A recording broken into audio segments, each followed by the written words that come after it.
Yo! I am back. Finally. Back in Perth. Dun, dun, dun, dun.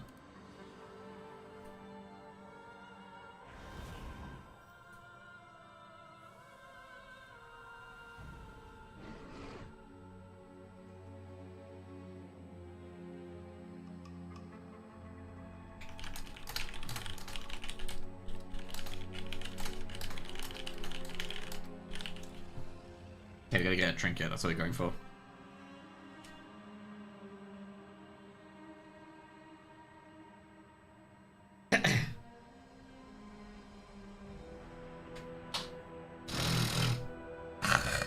I might get aggro in my opener, to be fair. Not gonna lie.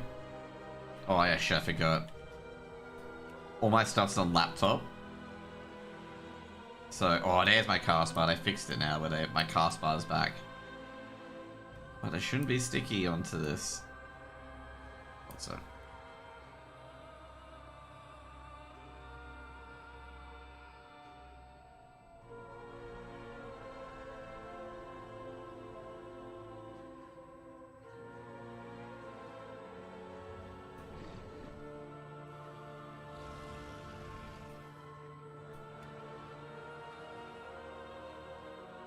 If we got anything for flasks, well, to be fair, if we don't, like I say, if we I'd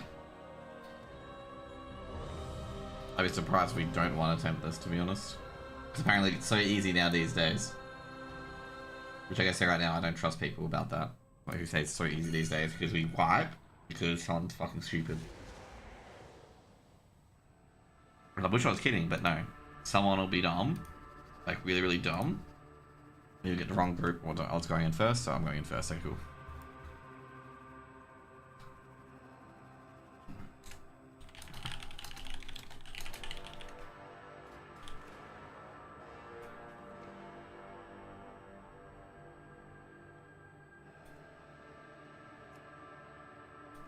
I get from I get different ones. To be fair, I don't think this is any personal loot anyway. And we can get that as well. This will actually be huge if I do get that, but no. Oh, it's a chance to drop, okay. They're trying to get 30 people in because they want more loot.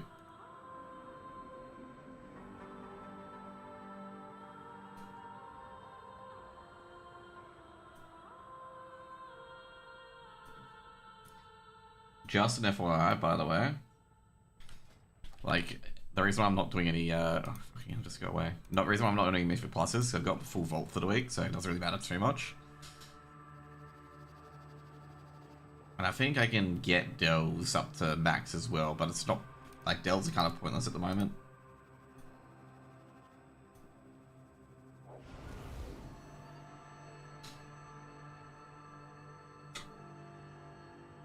I still need to do like crazy ass runs anyway.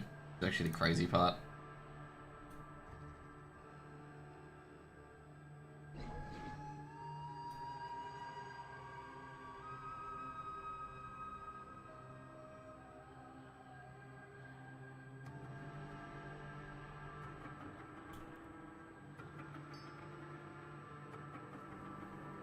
Man, it is weird being back home having more than one monitor, holy shit. It is very, very weird.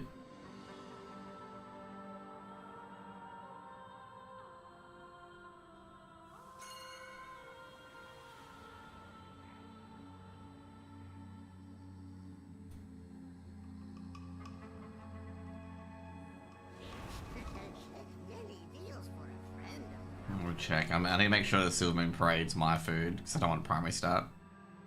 Sorry, I don't want secondary stat.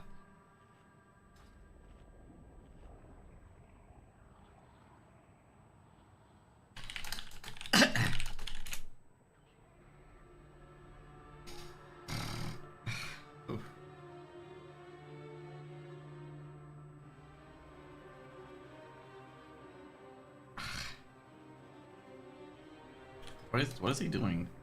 Oh, there's people in group 7, group 8, group 7, group 4.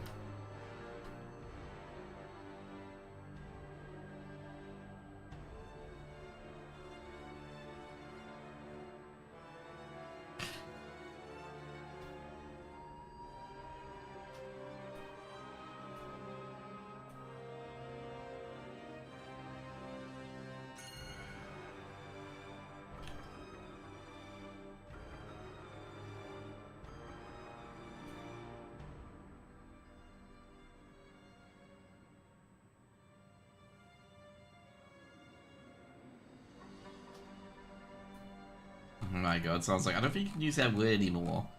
I see people with like, you know, backshot please and whatnot.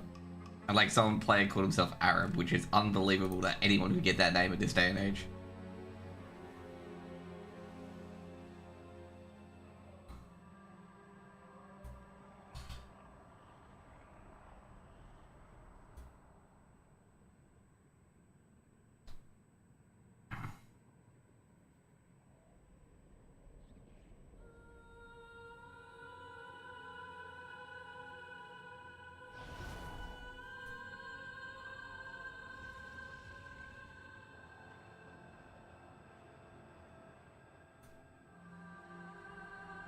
Okay, still in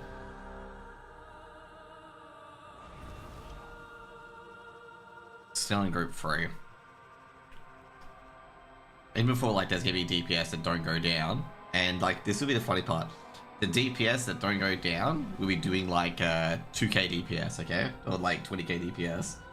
I know I'm being incredibly toxic, but trust me, it's always those people. It's always those fucking people, man.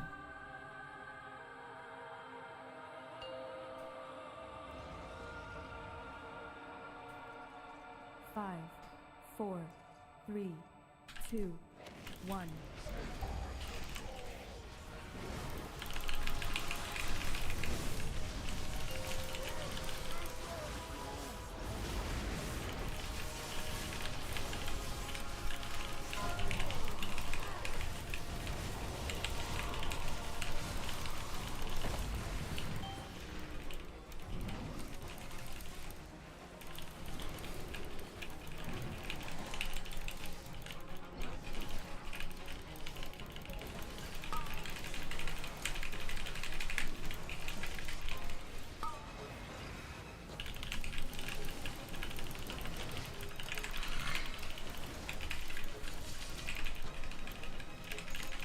You know the worst part is, it could be a healer.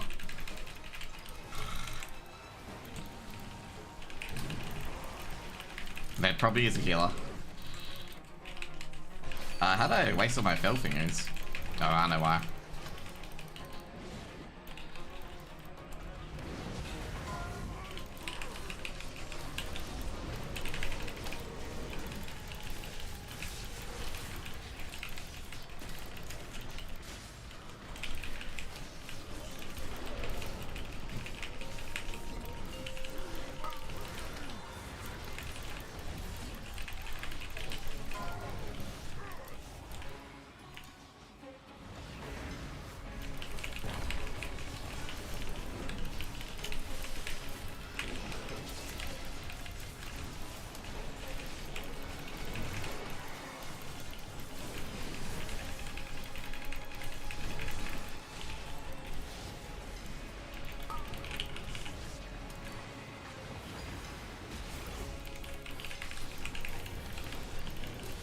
There we go. Well, these people are fucking DPSing this time.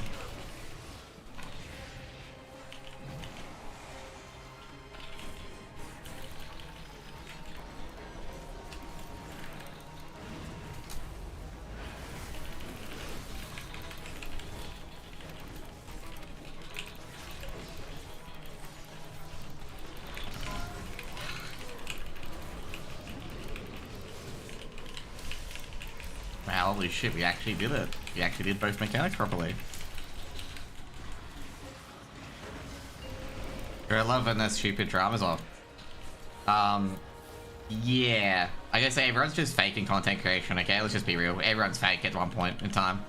There's, like, I guess right now, don't, like, if you're expecting real people in content creation, don't.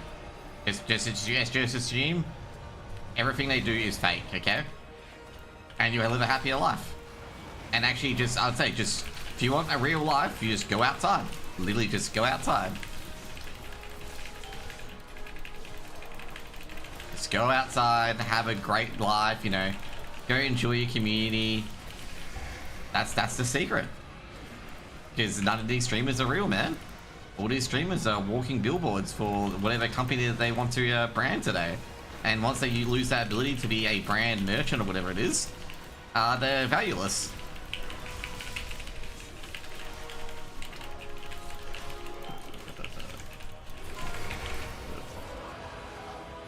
And that's pretty much it. Well, welcome to Josh Content Creation Josh 101. And that was not the smartest adventure retreat from me, just an FYI. I'm probably doing the least amount of DPS because I'm playing Havoc. No, I'm actually doing quite competitive. Just everyone's really, really good. To be fair, there's a lot of things dying super quick.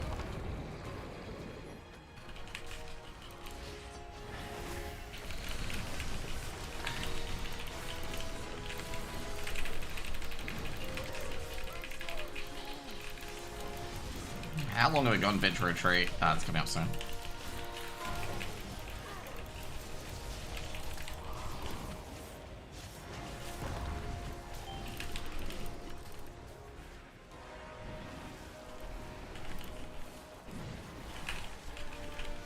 Don't know why that DK grip did that. That was like the most pointless fucking grip there is.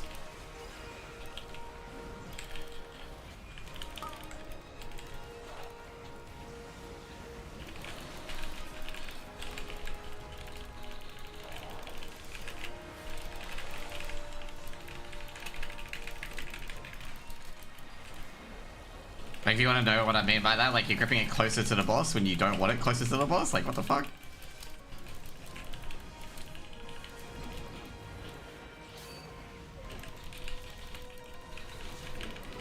Okay. Hey, Shadow Man, what's up?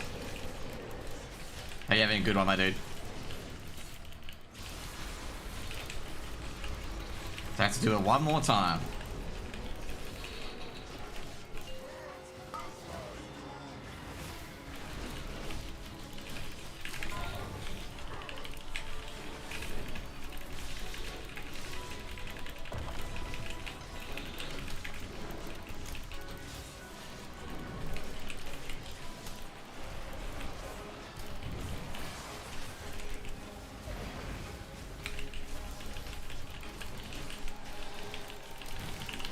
Double death sweep, there we go.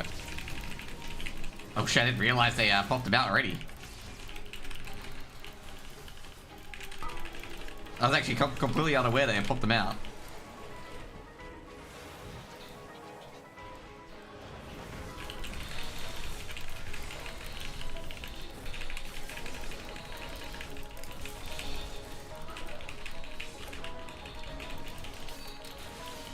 Guys, you gotta pop them out before consume goes off.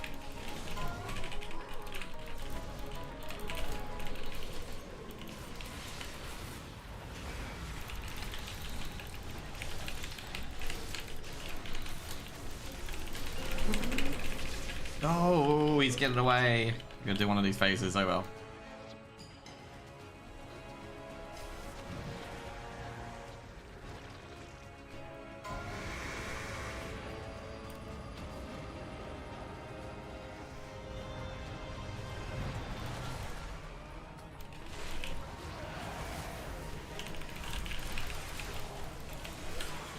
How come my hunt never went off? What is my hunt doing? That's what I want to know.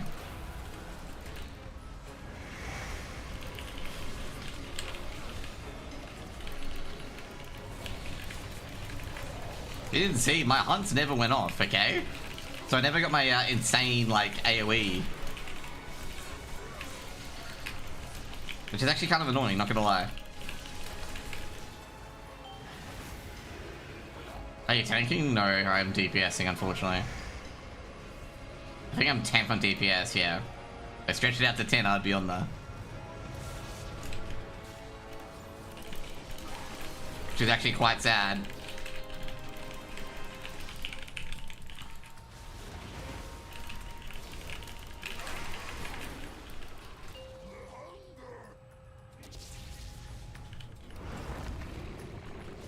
Yay, it dies. Okay, let's see if we get this, okay? No, I got a 12. To be fair. One day, the goddess may be able to shape what forms here into what they should be. What's this? Let's see. Shuka must protect the world from their rage and sorrow. Thank you, friend. I'm trying to see if that's good. I've already got that. Let's see if it's good for Havoc. They're gonna buff Havoc eventually. No way Devour stays as it is. Sounds like Devour. Some person who's never played Demon Hunter before is like, oh, I'm playing Devourer now. It's so good. I'm like, mate, you're so chasing FOTM. It's not even funny. And they'll go, oh, I'm not chasing FOTM. And it's just like, yeah, why are you playing Devourer Demon Hunter after you know it's OP?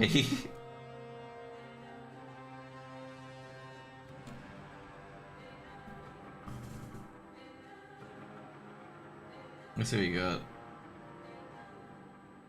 Is it better than the, yeah, it's better than the Drowning Void. Didn't get it anyway. So I'm going to 98.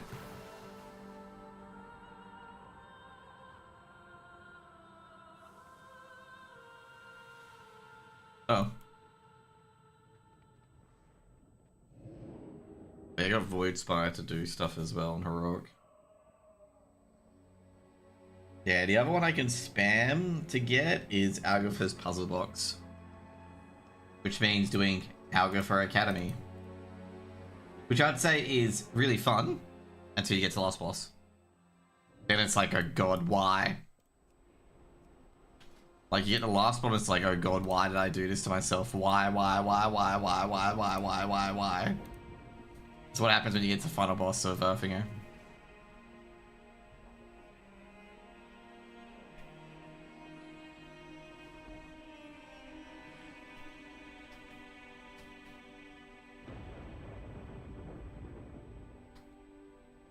First boss? Okay, cool.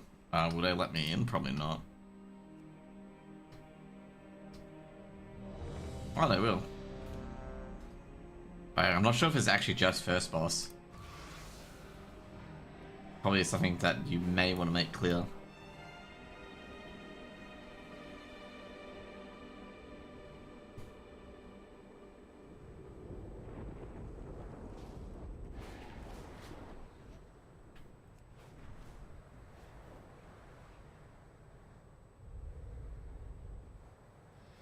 Okay, no summons? Okay, cool. Well.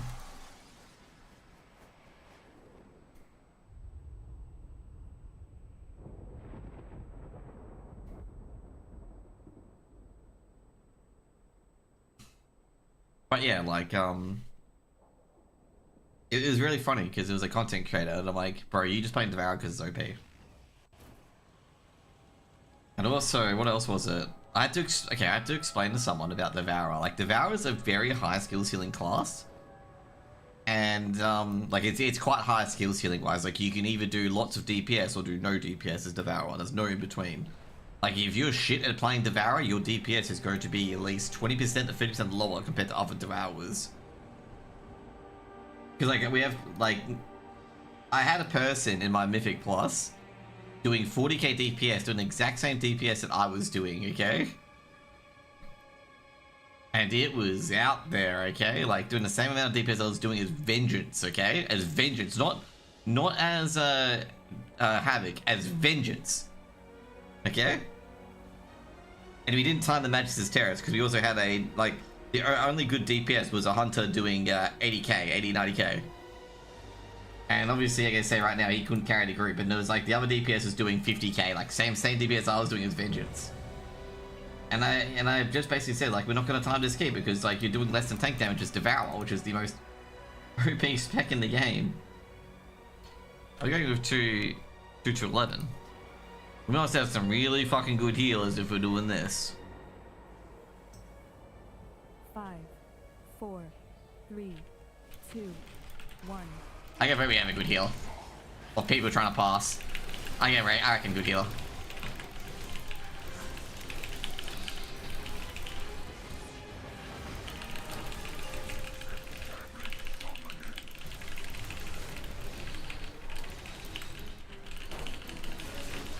Noughts and crosses, guys. Noughts and crosses.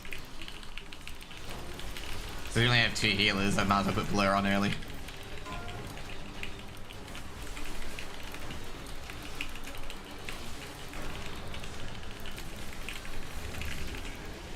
Oh shit. Oh man, I remember one of the DPS, like one of the PUGs I joined, fucking the tanks would not separate these guys, okay? Like we wiped so many times and it's just like, bro, like separate the fucking ads.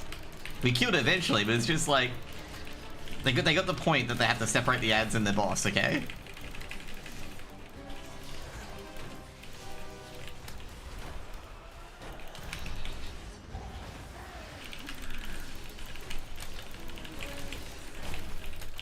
You can see me on the meters now, Shadow. Okay, you can see me on the meters because there's only 11 DPS, okay?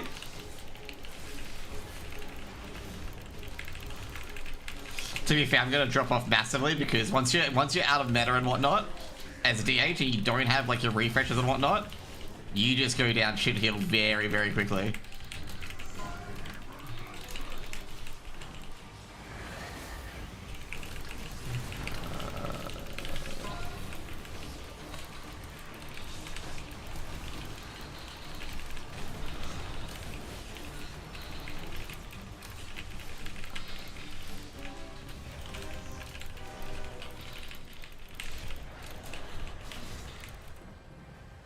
Oh, that's not good.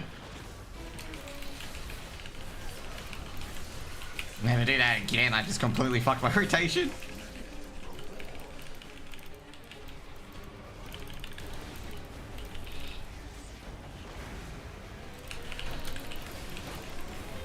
If you don't know what I just did, that's unforgivable. I did not have any fill rush or any other cooldown up. Which means that I just get absolutely pinged of the no 80% damage. Like a no inertia, which is like, you know, fucking terrible if you've got no inertia. Like going into an I-beam.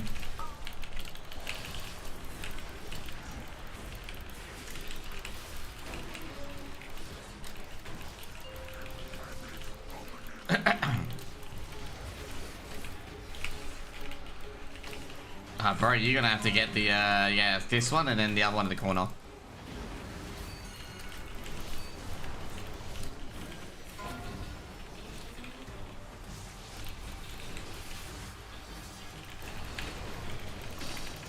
Yeah, don't worry, I was getting there, Oh.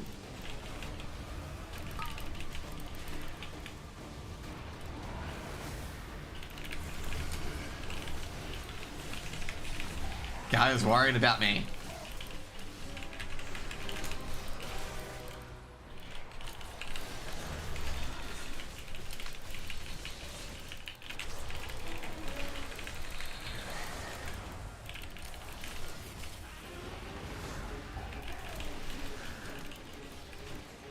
So you see what it means? When you get these things desynced, it's really, really hard to get back into it.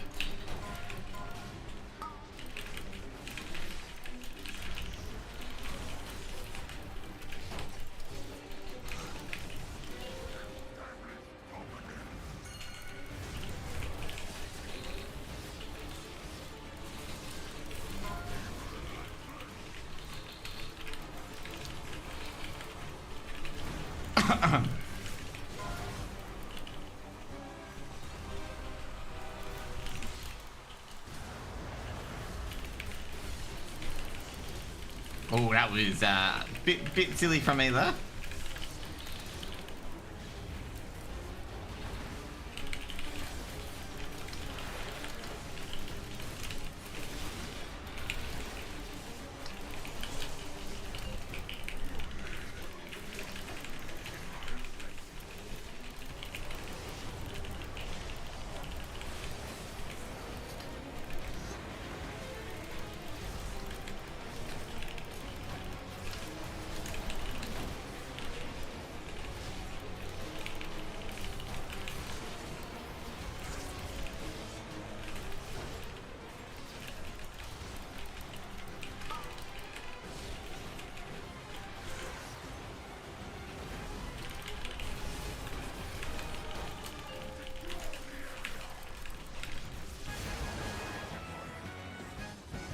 I don't know where I am, mate.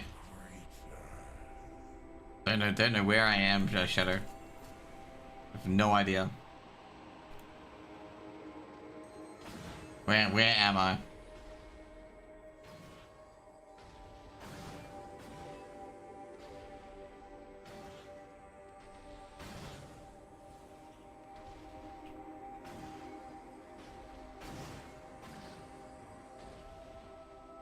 Shadow should apologize, in my opinion. He should apologize.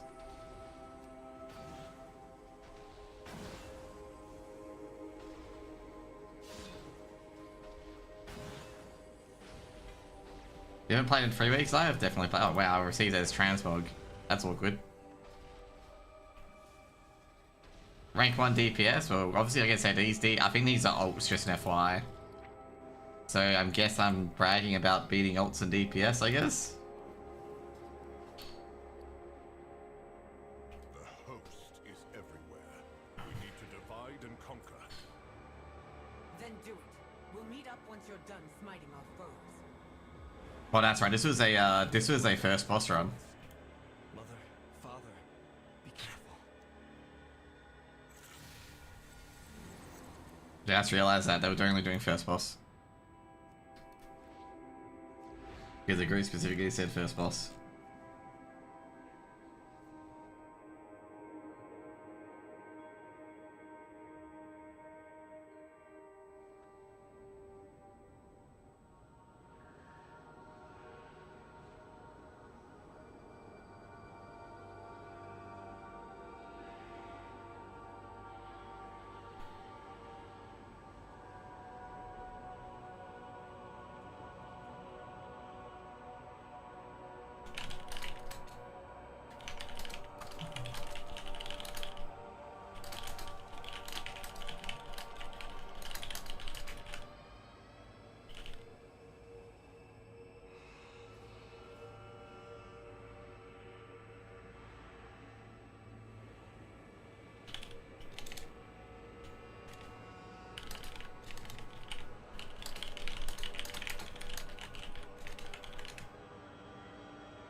Oh, the first boss doesn't count? I guess so.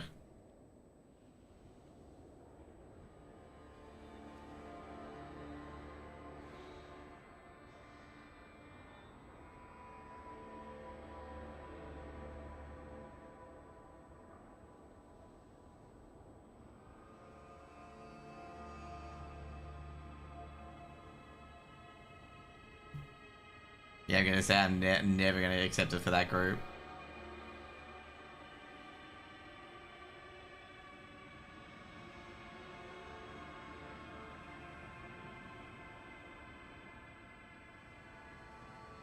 I just realized, why am I not doing like heroic void spar?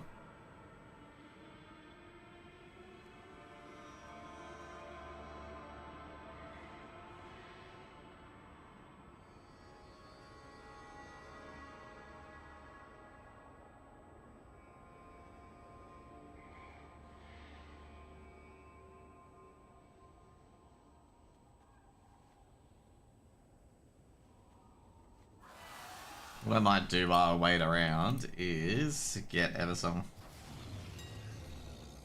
We get all this shit done. You know what's actually quite funny? Someone today has just realized that, which I just told them to send because they're complaining about it in ESCA's Discord. ESCA is a website for like CS casting, okay? So this person just realized, okay, this person's complaining about, so he's complaining about that people, that betters have access to like 2 rounds ahead in information. And I'm like, yeah, they've always had it. They've had it since the dawn of time. And he's trying to act like it's a cheat, like it ain't a cheat. Like every single every single thing has access to it.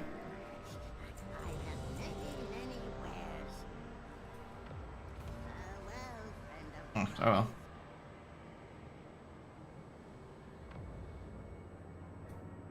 And he's acting like it, like he's acting like, you know, oh, it's clearly, you know, the people know what's going to happen. I'm like, yeah, well, they have direct access to the API. Like, it's not unusual. It's known. Every betting site has it. Like, except, you know, I think he's like assuming except Kalshi. Like, yeah, of course Kalshi wouldn't have it.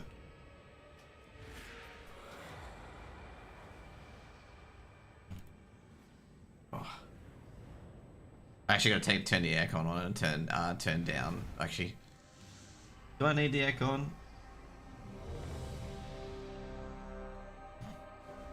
But yeah, this boss I'm okay at.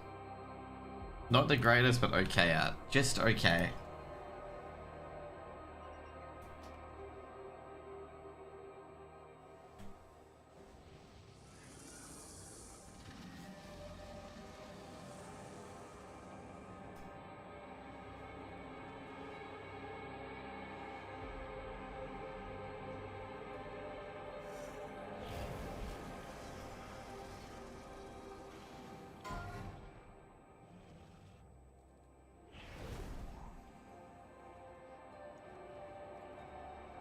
That second boss count though, that's the real story.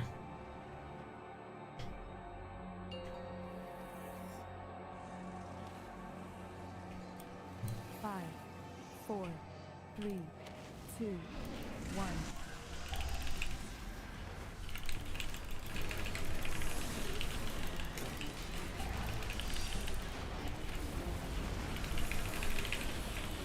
Cascade! I remember this boss's fucking thinger.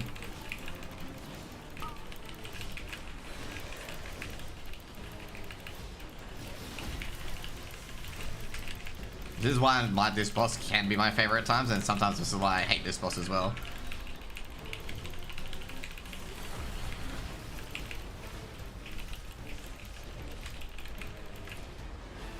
My favorite part about this boss is people dying to the fucking easy mechs.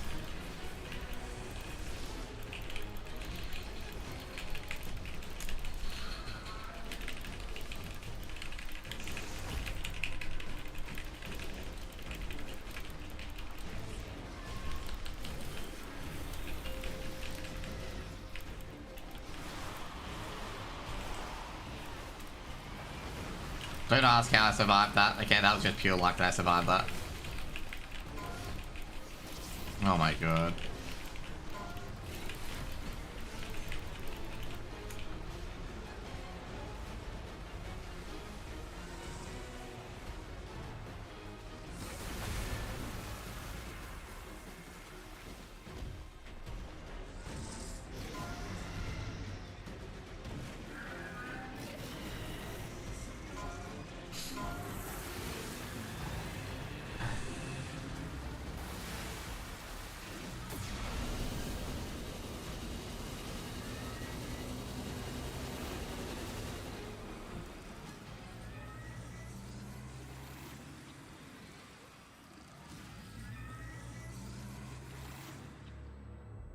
That was fairly interesting, by the way. Two people died to mechanics.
I just can't believe that 4 people died in the first, like, fucking, 30 seconds of this boss, 40 seconds of this boss.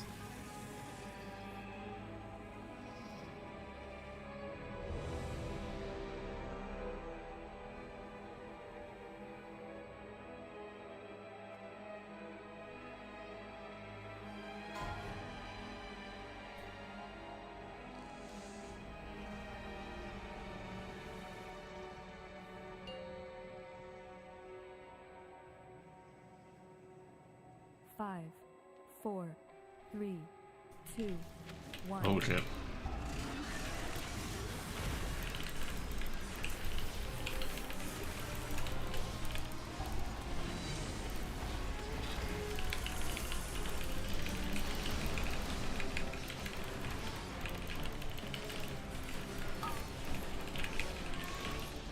You know what's gonna happen? I'm gonna die to a slam now. Just gonna call it, okay? Yeah, do something stupid like, you know, try to bend for a tree into it.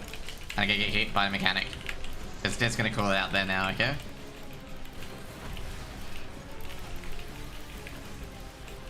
It's exactly what's gonna happen, okay?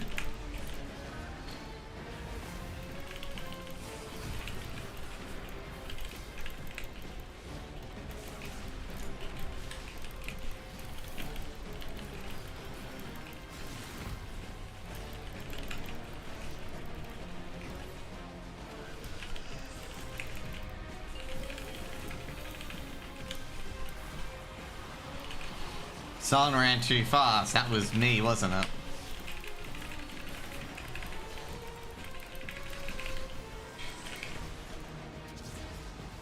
I just realised I'm on NA.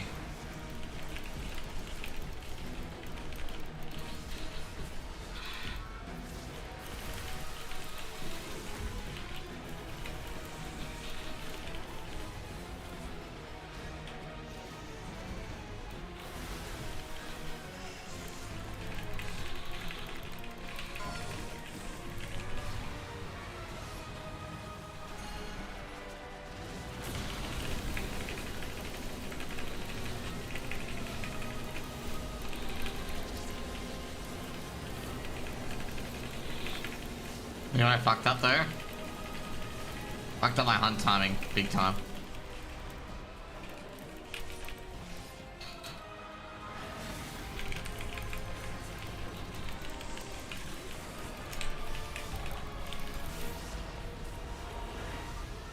So pretty much like my hunt timing is no longer a part of my DPS rotation, which is like really shit.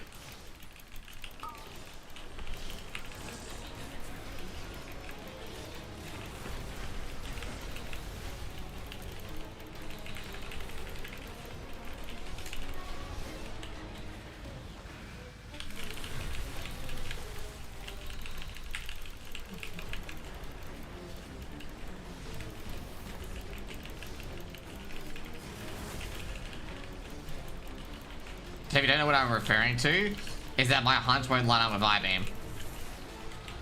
That's what I'm referring to. And you want your hunt to line up with I-beam. I know he's cool, so there's that one guy on the outside because he's a special guy.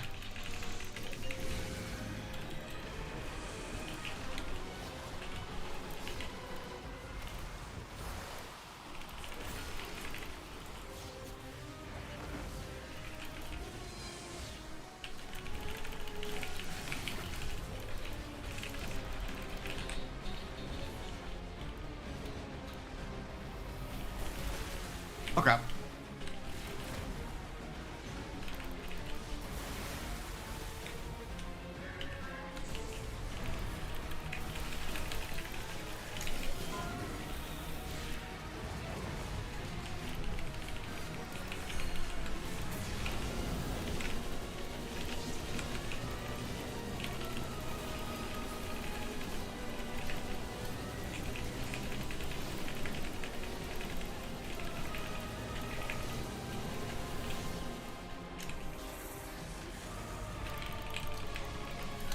So like I have to hold on to I-beam here even though I really shouldn't.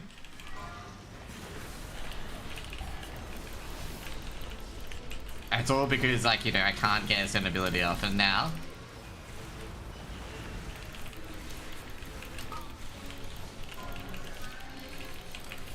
there you go.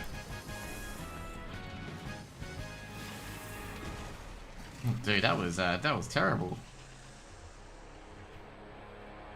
You should have expected this depravity from a void elf. They stood with us while others fled. You owe them more than suspicion. Of course they stood with us, only to bring us down from within.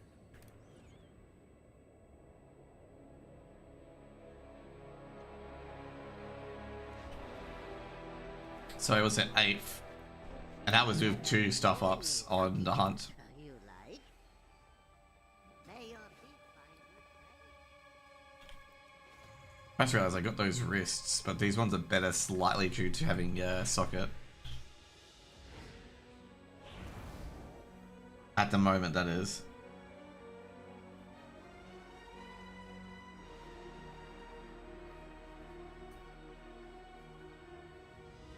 go. This guy's going light blind already. You can feel it. Already light blind. Can't even fight. He's just going full light blind.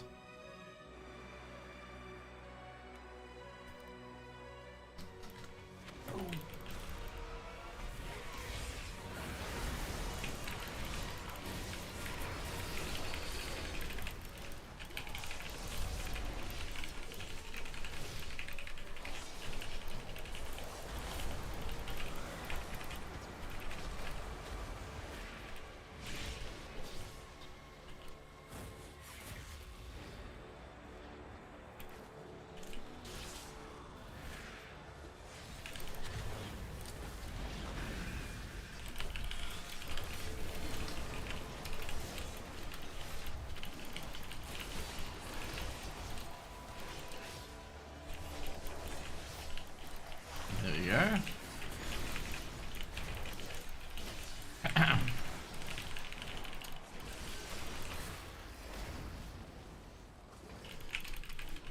Oh, you can actually get stuff from this. Okay, I'm a bit surprised. I thought you couldn't. I was just getting them for funsies.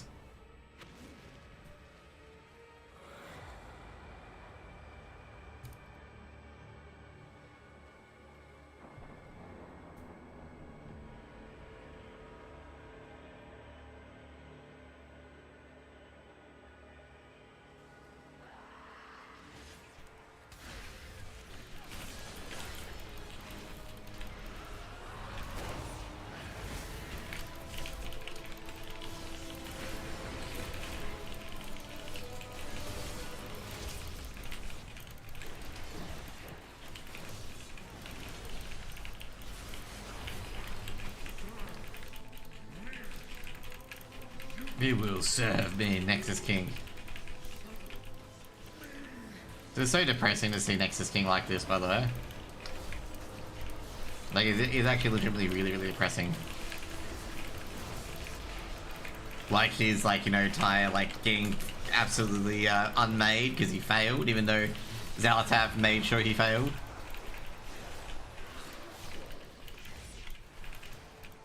Like, basically, if you're wondering, yeah, Zalatav made sure he failed.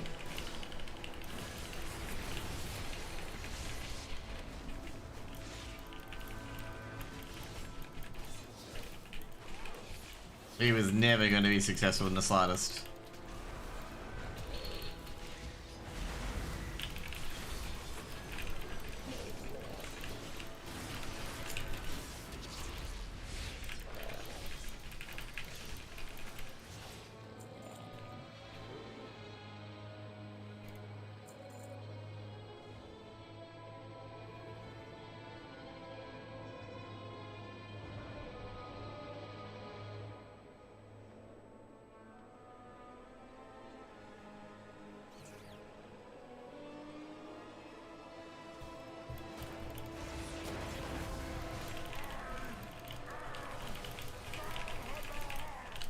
I was. What? Was.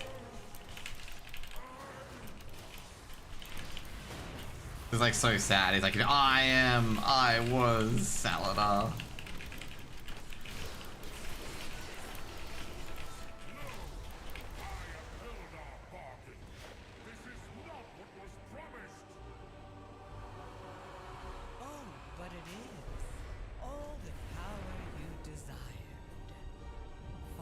Yeah, look at that.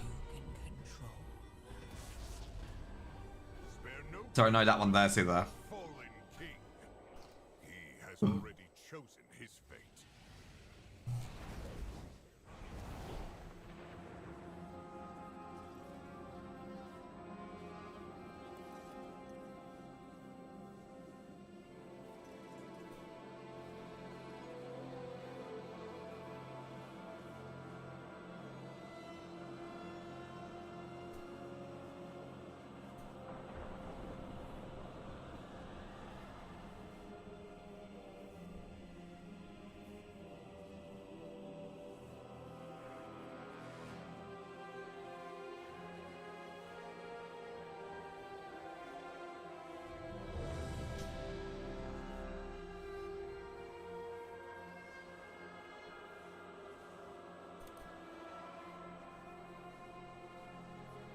Some guy's ready and he's not even in it at all.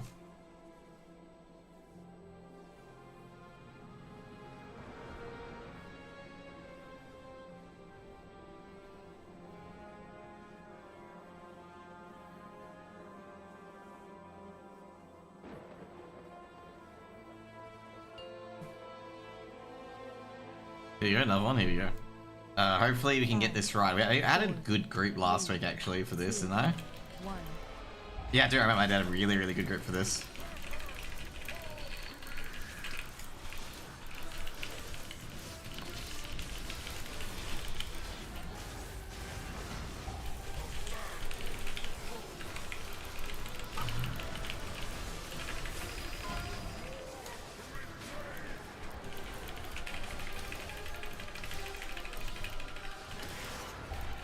The quicker you pop, the quicker the dot comes off.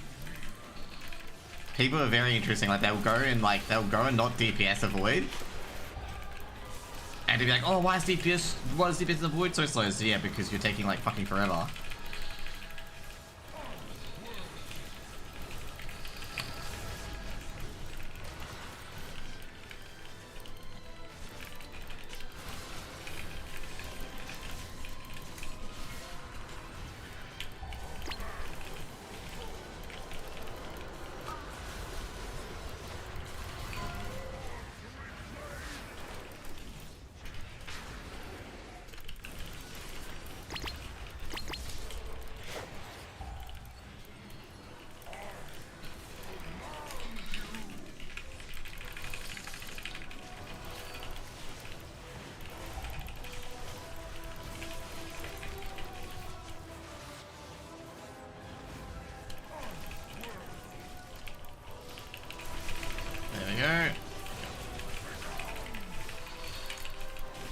Always has to be someone, doesn't it, that aims in the fucking raid.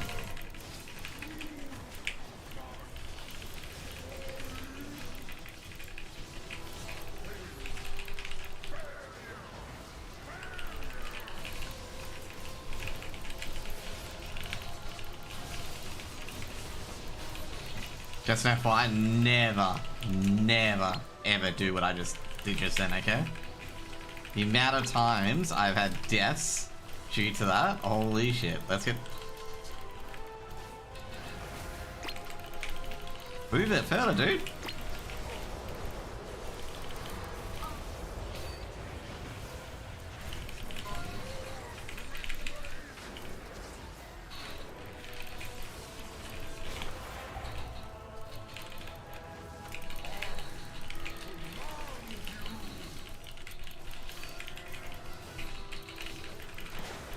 Yeah, so I think range can take care of that now, okay? I'm not gonna move there unless, Oh,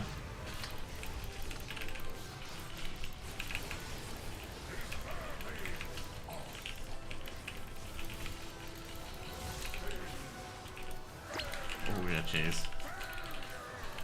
Dude, what are these people doing? Like, don't aim it in the raid.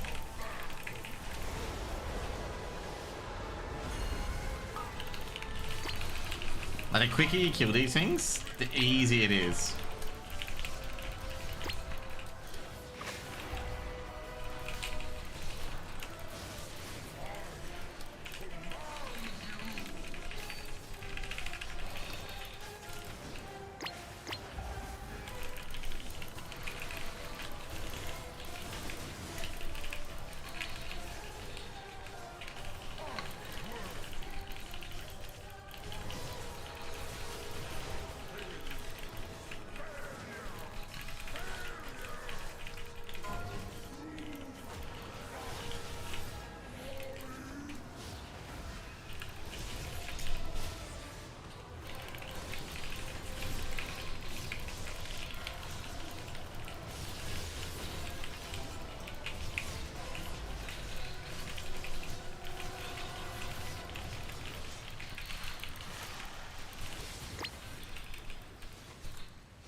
You're asking for Millie to go in there.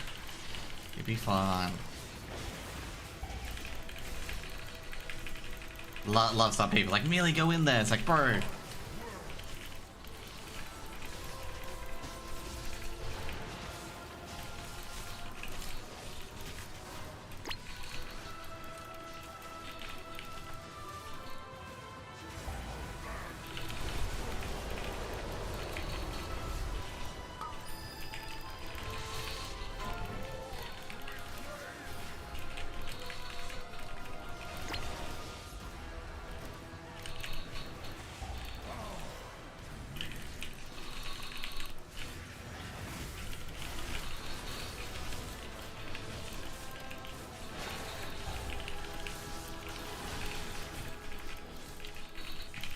There you go. I finally get the furniture, yay! What I always wanted, the furniture. Alright, we can go for the ribbon, I reckon. Yeah, let's go for the ribbon. Another story of a mortal asking for more than they can handle. Cosmic Ritual Stone, will we ever get it? Probably not. Nope.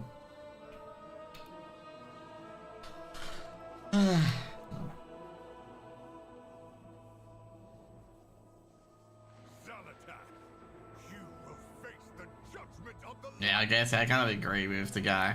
This is the furthest we're gonna get.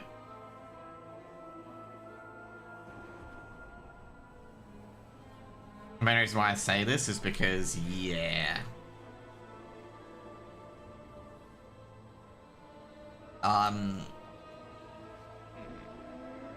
Like, there's, like, even when, like, a big roll lands on the, tanks, raiding for Monday is a bad idea, yeah.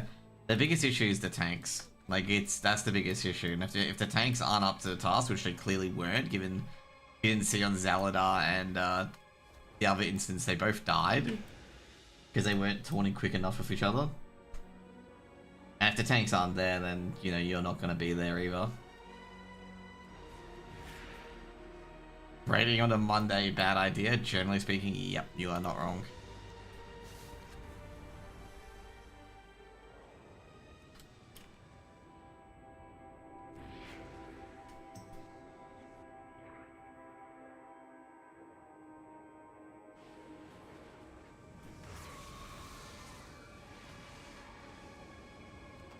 Have I got all that done? Yeah, I have. Okay, cool.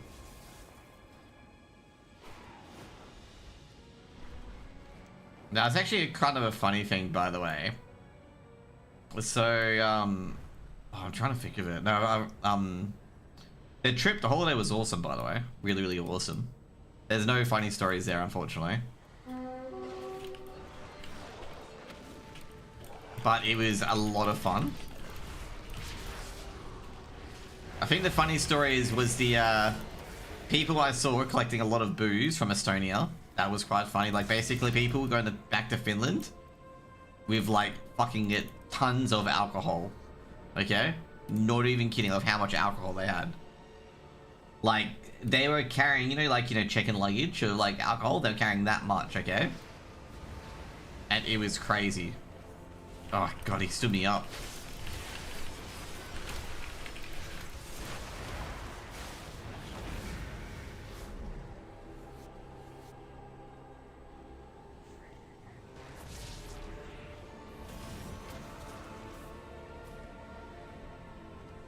Yeah, so we got... Dude, we got everything you could possibly get off him. We got canines, fur, and claws. The only thing we didn't get is the majestic hide. The only thing we didn't get off him that you can possibly get.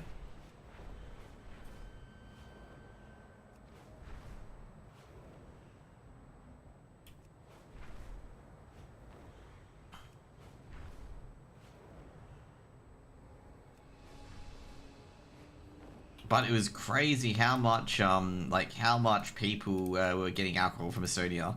Like, I went there as a tourist to, like, see everything. But, like, there were people that were going over on the ferry. Like, the ferry's only once every 2 hours, okay? People were going over on the ferry just to get alcohol back from Estonia. So, like, they were risking sitting there for 2 hours just to get alcohol from Estonia. I got 4 peerless plumage there as well. That's pretty good. That's that's 400G. Now, the other thing that reminds me of another person, because I've talked about this chick before, that was trying to flex her OnlyFans. This was like ages ago. This is a real life friend, I guess. It's not person on Twitch. Because I know like it's a general thing on Twitch and whatnot to like, you know, basically be like, oh, I've got an OnlyFans page as well and stuff like that. And like, you know, obviously the fucking cum guzzlers, not I was gonna say cum guzzlers. Obviously the people who are like Kumas basically all hop in and ask every single chick in the century to either do OnlyFans or, you know, do they have one or something like that. So anyway, so she was like bragging about that, like to me, and I don't think she was aware that I knew what she was talking about. Like I don't think she was aware. Like I basically said to her, "Yeah, OnlyFans, you mean the adult site for basically posting nudes?" And she was talking about like how much money she's making on it, and she was like saying, "Oh, I'll make, you know," it was like 10 grand in a year, and I'm just like, I said to her, that's not that much. And she's like, no, that's quite a lot, you know, I'm, you know, really, really high up there. And I'm like, no, that's very little compared to the people I hear who generate a lot more. And like, they're talking about like the preparation stuff like that with it. I'm like, yeah, I'm well aware of that. Like, they hire professional photographers, I know. And this person was like talking down to me, like I didn't know what I was talking about. Like, I'm like sitting there like, I know like 3 to 4 OnlyFans models from WoW who make fucking what you make in a year in 2 weeks. And like one person has like fully paid off their mortgage and whatnot as well. And obviously, if you don't know who that is, that's Fandy. And like has a, you know, 4x2 all to herself and stuff like that. Not all to herself, she has a partner obviously now, but you know, she has all of that.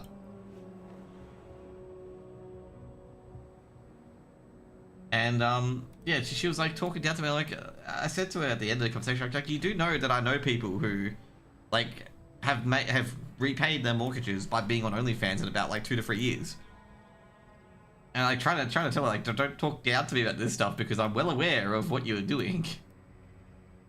As in like, you know, what were you doing with OnlyFans?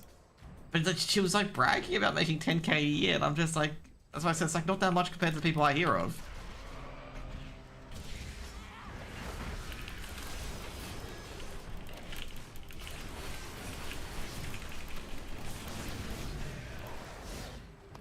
I think I was being mean, okay? I'm gonna be real. I think I was being mean, but it's just like, don't talk down to me. Like, I kept trying to tell them, like, don't talk down to me. Like, I know what you're doing. Like, and then, like, what your thingo is.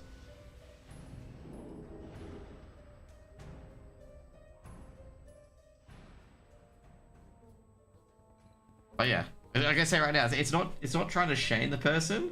It's like trying to be like, hey. Like, I know what you're doing. Like, yeah, OnlyFans, yeah, you make money out of that. But the way she was acting like she was all supreme and big and mighty because she earned 10k from it in a year. And I'm like, you don't have to act big and mighty, like, it's cool.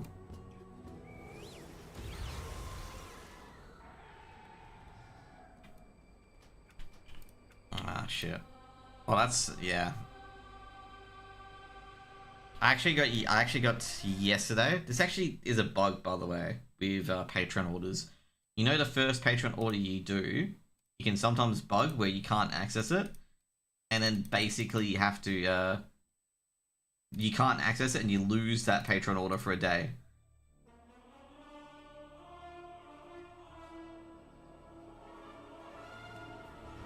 Like I've lost a 2 knowledge node because of it.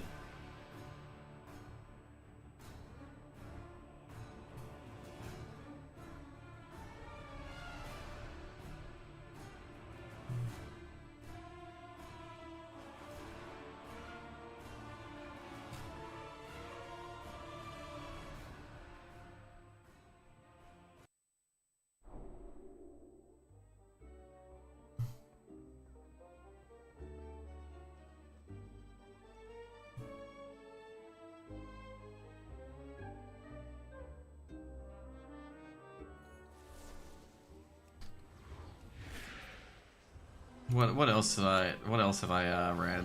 That's been quite humorous.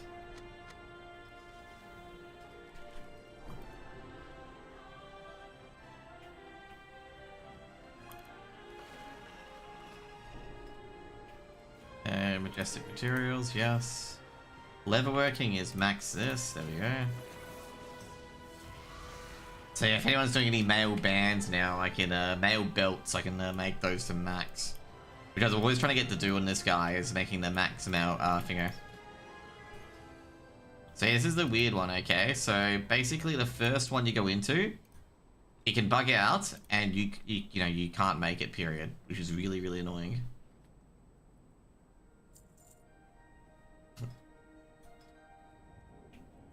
I forget they got the catch-up mechanic anyway, yep.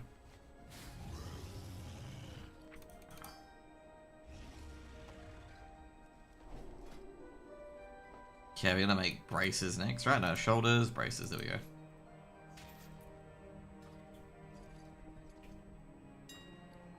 But yeah, it was, that situation was quite funny when she was talking down to me about it, because I was like trying to convince her like the entire time. I'm like, hey, I know what you, like, I know what you're referring to. Like, I understand, like, what you are doing. Like I even goes, I even said, like, slang that she should have understood.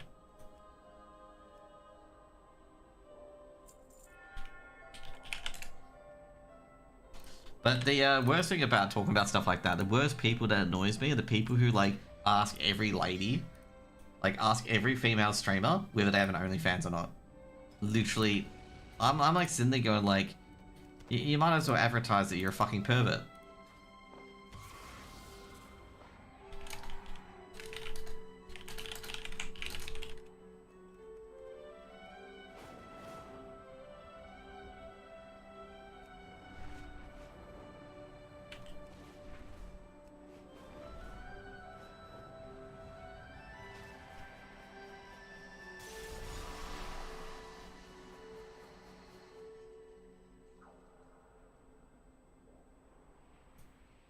And also, the funniest part about that sort of stuff is that people, they get, what is it? The people, they get ultra offended, like these guys who are porn addicts, get ultra offended when a woman responds negatively and, like, emotionally to them. And, like, oh, it's just a question. It's just like, bro, you're like, yeah, like, you know what you're asking, right? You're asking if she, will send you nudes and whatnot. Like, bro, like, it's not like a what do you call it? It's not exactly a nice thing, okay?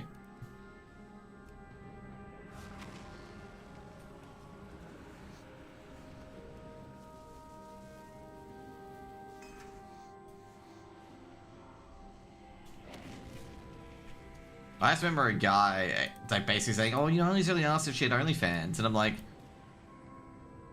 what? Like I was like basically thinking in my head, I'm like, does this guy not understand, like, why she would, like, why a woman would be angry at guys stating that? Like, is he mentally thick?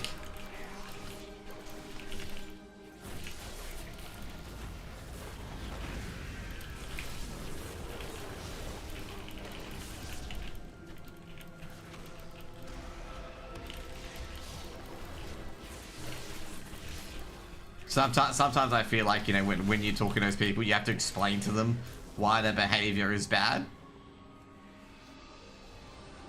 For majestic clause, of per usual. Like, for example, this is how Richard Lewis followed me on Twitter, okay? Like, I had to sit down this guy and explain to him how he was being emotionally manipulative. Like, he was genuinely of the belief that he was not manipulative.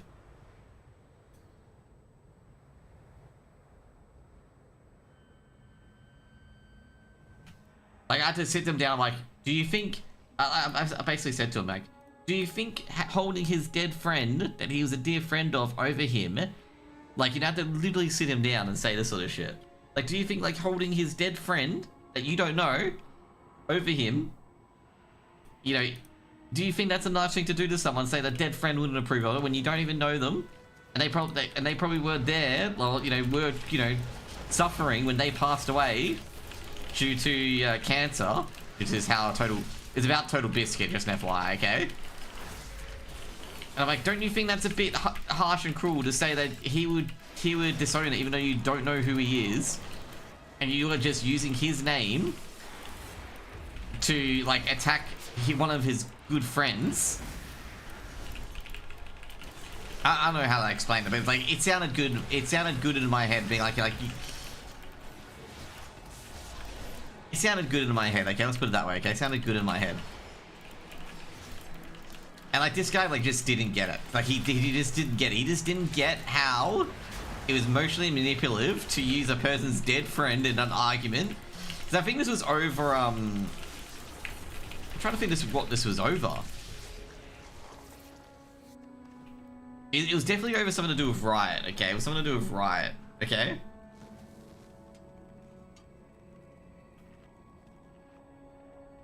And I agreed with Richard over it. I basically said, like, you know... Like, he was 100% correct.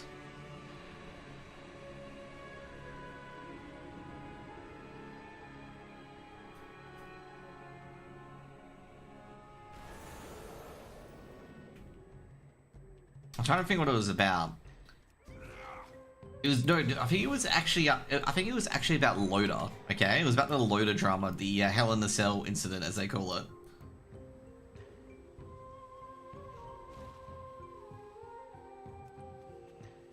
Like it was about that or something like that. I'm trying to remember what it was about. But it was like something. It's something that Richard was so much in the right that it was fucking next to impossible to be like, you know, he was definitely not wrong about it.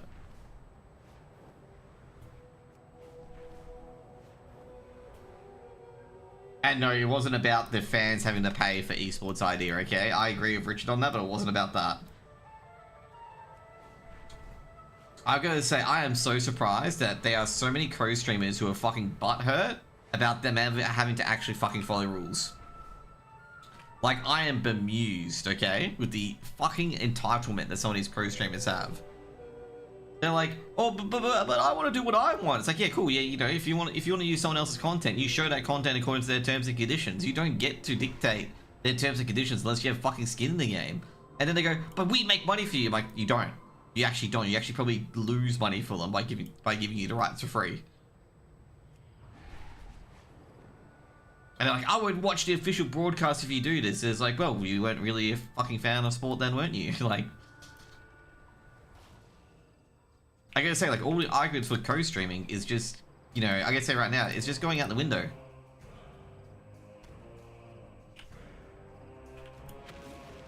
Because, like, the people who you try to get your sponsors with, you find out that they're showing none of the fucking sponsors, and the sponsors are like, hello guys, like, we paid for X, Y, and Z spots, and you're not showing us, like, what the fuck you guys are doing?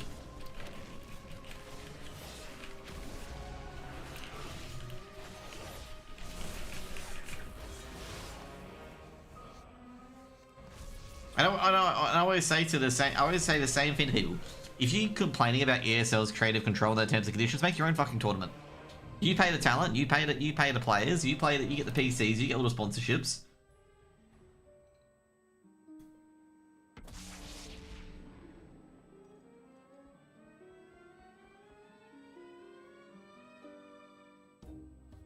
Like, a lot of these people, like I said right now, these people are generally very, very young.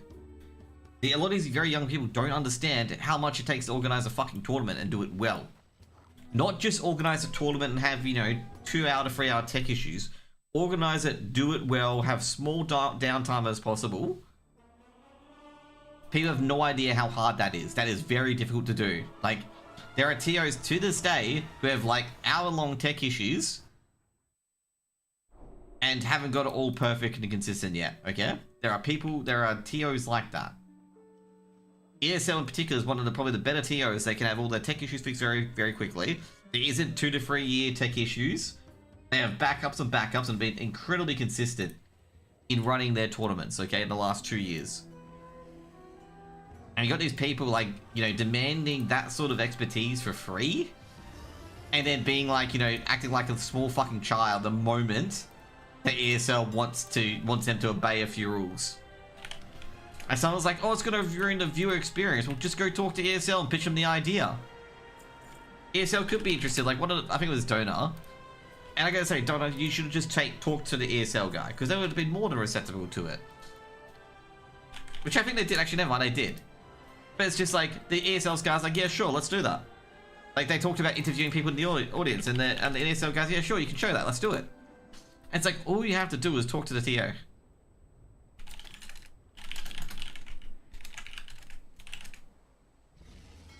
And they'll do that for you. They'll get it done for you.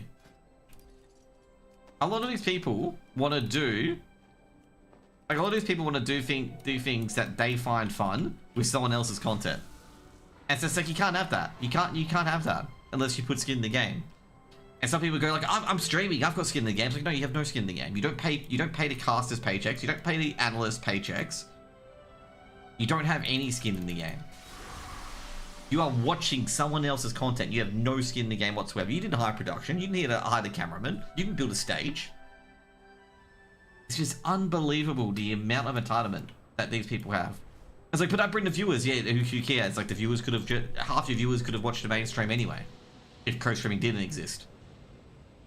And half is being fucking lenient, okay? Like, very, very lenient to the streamer. Like, there are some people who they think they God to God's green earth, where they think they, you know, if they didn't co-stream it, there'd be no viewership. Like, for the game. Like, they think they literally, the ground that they walk is fucking, like, you know, blessed, you know? That people should kiss the ground.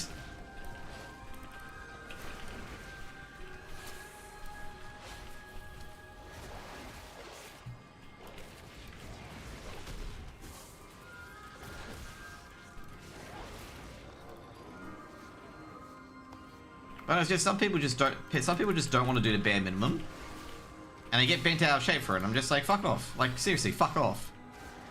Like, I gotta say, when I co-streamed, I thought the fact of co-streaming is that you just stream the event and talk about and talk over it. That you don't go and play GeoGuessr or open fucking loot crates or, like, you know, CS skins or worse, gamble skins during an official broadcast. I thought you're meant to be talking about the game. And like, now I know how these co-streamers operate. Like, these co-streamers who have gaming sponsors. They just go, game, oh, let's gamble a few crates on this side. And then back to, sorry, in between maps they do that. And then they go back in and that's it. And I'm like, yeah, this is how they fulfill their sponsorships with these gambling companies, is they keep doing this sort of shit.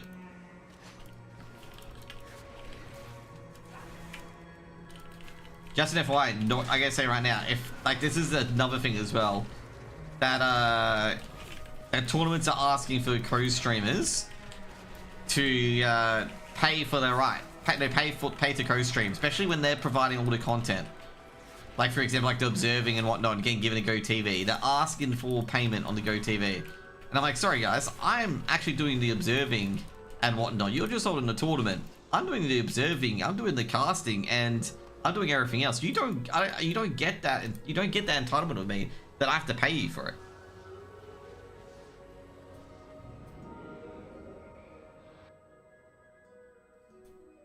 But yeah, that's one tier in particular that's for me. And I just said no because I'm not doing that. So the other casters get saddled with it as well. That you have to pay to co-stream. And these are like tier 2, tier 3 events. You don't want to paywall those. But I know a few casters that would probably paywall those. Or what I use the you know.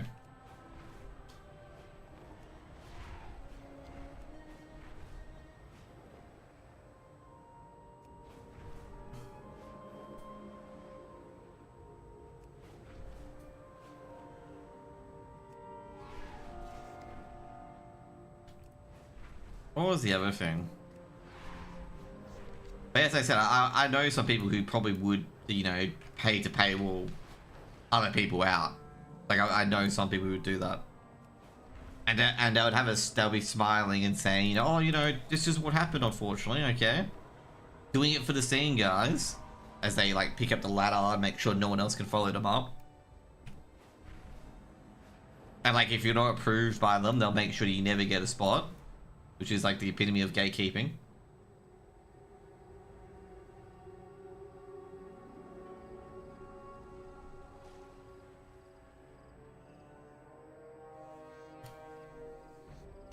It's actually quite funny. There are people out there like who talk mad shit about me behind closed doors. And they're like, oh, he doesn't know anything, he's not right, this will never happen. Like, it is happening right now, you just don't fucking realize it.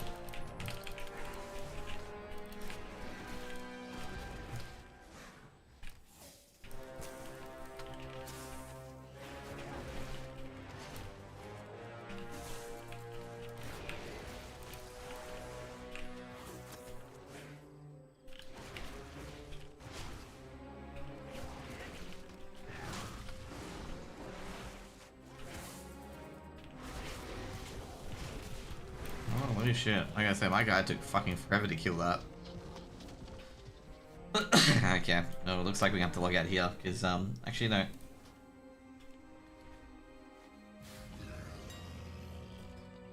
Just say, I've got the most on this dude.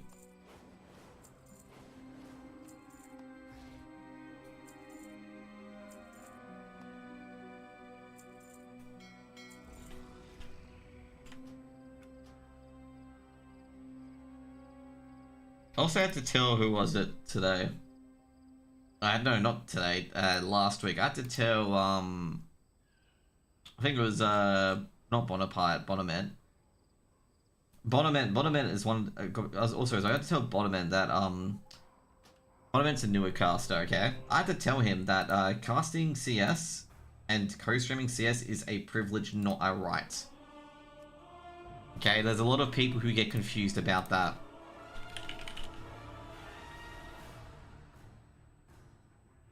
Like, they think them casting CS is a right, is a right, not a privilege. And I told him that's not the case, it's a fucking privilege that you get to cast CS.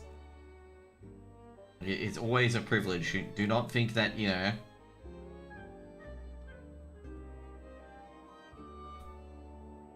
Do not ever think just because you can,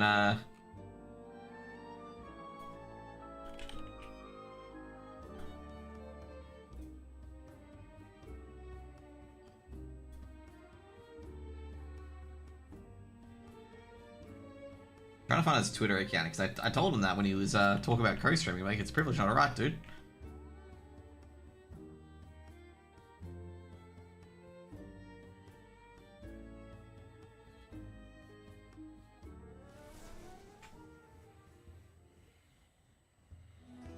Trying to think where he put it.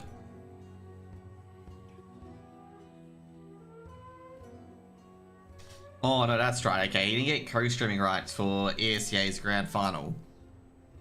I basically told him like it's like with co-streaming, it's a privilege, not a right.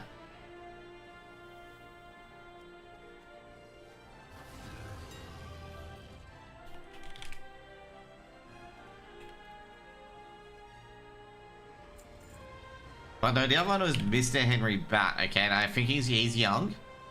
But he doesn't realize what he's charging as a caster is severely undercutting a lot of the scene.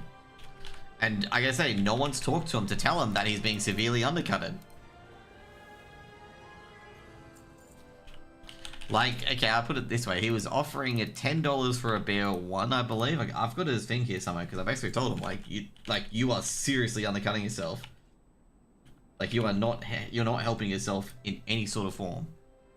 And it's just more like a, you know, learn sort of thing. Like, dude, like, you are undercutting yourself so badly.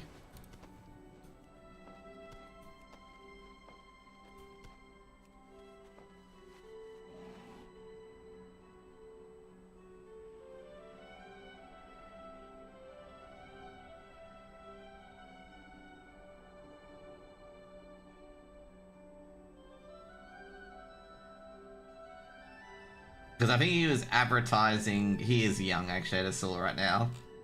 He is young, okay? And I told him, like, what you are offering, if he was like $15 for a BO1 and $35 for a BO3. And I basically told him straight up, you are undercutting so badly. Like, that is actually very, very low rates that you're offering. And I basically said, you are offering less than minimum wage in most European countries for your services, which is absolutely insane.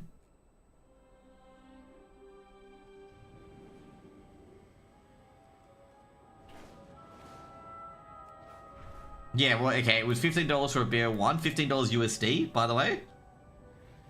And $35 USD for a BO3, which is, I guess right now, criminally, like, it's very, very cheap if you want to hire him. Like, incredibly cheap. I'd say at some stages, you are getting him effectively for free.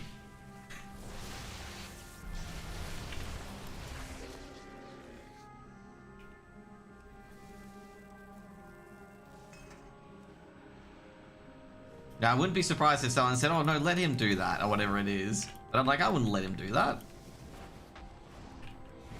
Because what he does affects everyone else in the casting scene. There are a lot of people who say, like, oh, let people have their fun, let people do this, let people do that. It's like, no, like, it's going to affect you eventually. And you have a bitch about it then. You're better off getting these younger casters in and be like, yo guys, like, you may want to consider this.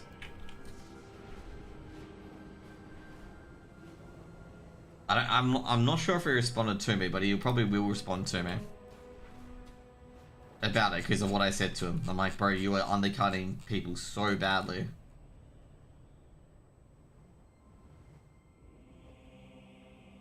But did he take it down? Which I gotta say, if he did take it down, it was good.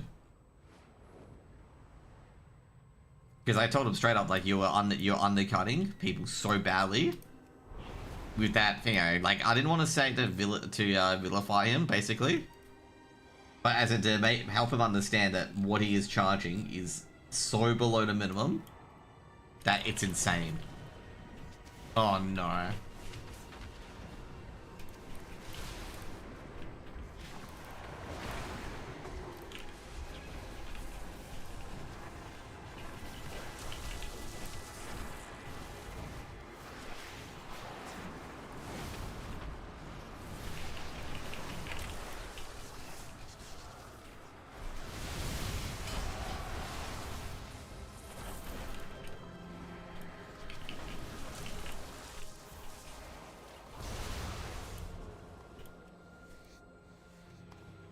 There we go, we got Majestic Finn, right?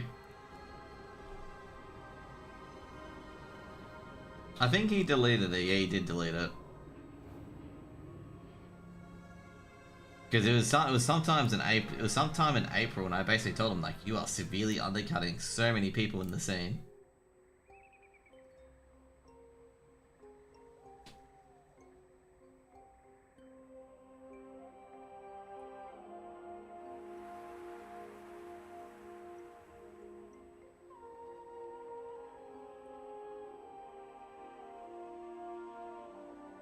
This guy, I guess, are wrong jersey? No, good jersey.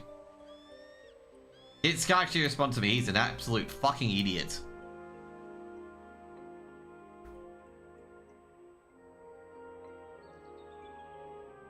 $15 USD for a BO1 and $35 USD for a BO3 and telling me I'll cast Ice Melt for that price. I'm like, bro, you are casting below minimum wage.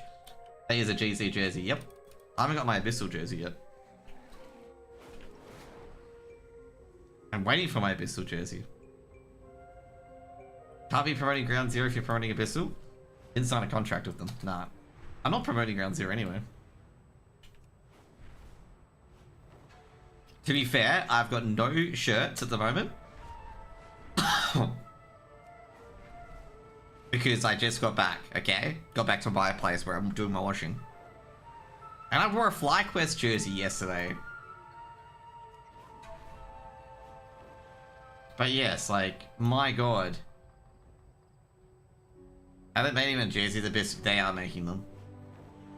But dude, this guy is not taking into consideration. Like, seriously, like these guys, I feel like these guys deserve to be ripped off.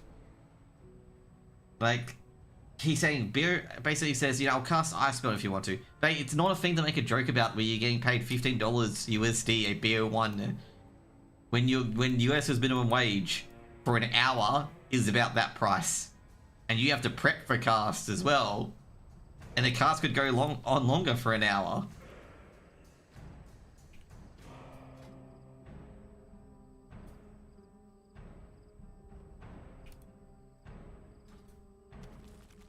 This is a cast that has been to multiple tier 2 lands, by the way, saying that $35 USD for a BO3 is what he's going to charge. Do you think getting $33 an hour is a good deal for you? $35? No, not $35 an hour, $35 for a BO3?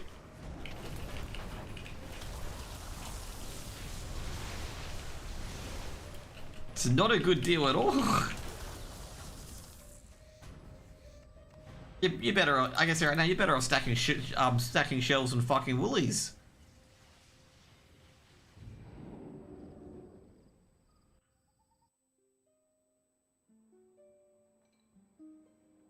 But here he just has to talk over video games. He's offering to do observing and prod as well, by the way.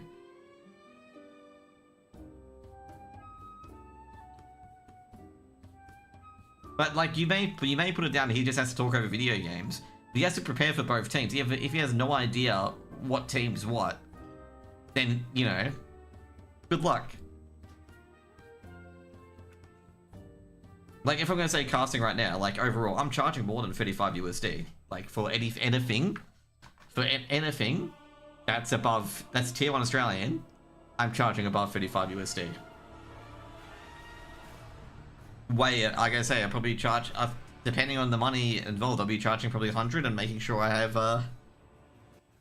100 AUD at least, something to cover my stay. Because you know I'll be prepping to shit out of that tournament.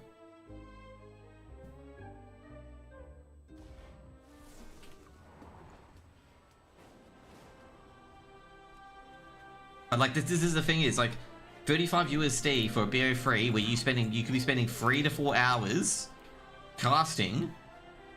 Like 3 to 4 hours casting is not worth it. And if you joke about it thinking it's worth it, you've never held down a real job. Like you've never held down a real job that you need qualifications for. Because like you should be getting getting paid a bit higher than minimum wage.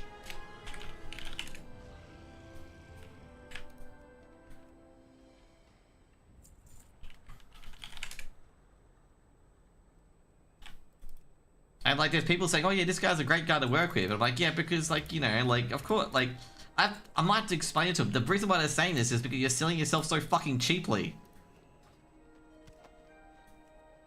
I know some casters that do BO3s for 50 bucks. Yes, I do know them as well. That was called LPL. And I told it's given, I didn't even take that from LPL, okay? I could have for extra experience and whatnot. But I was like, no. Because I saw what you did to Wanda, I saw you did to Rosa, I saw what you did to your players, like Foggers and stuff like that. I saw what you did to them, like, you know, like their comments and their attitudes about LPL, and I'm like, no, I'm not gonna go that. Like, you know, it's just like, it's fucking obvious. Like you fucked over 3 different people that don't know that don't know that I know that they try to fuck over them. Sorry, not me. That you try to fuck over them.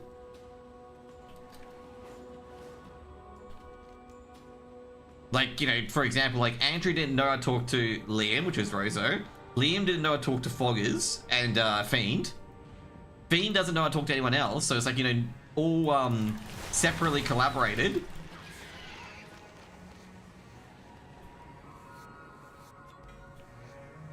Oh, you can get that from this. Ooh, this will be pretty easy. And yeah, it was just like, I know people who did it for $50 because another person DM'd me about that, saying that LPL charged me 50. LPL wanted me to do it for 50, and they did do it for 50, saying they thought they were going to get good experience. Like, you're not going to get good experience. Like, you would have got better experience just casting the games on ESEA. Oh, by the way, I got 4 hives from that. That is going to be lots of money. And like, some people are going to be like, grassroots this, grassroots that, grassroots whatever. It's like, yeah, there's wiggle room for that, okay? There's wiggle room. Like, if you really like the person that you're casting for, whatnot, you'll charge less for them, okay? 50 bucks is plenty? No, it isn't, because with BO freeze, it can take up to 3 hours. You go for the Australian minimum wage, okay?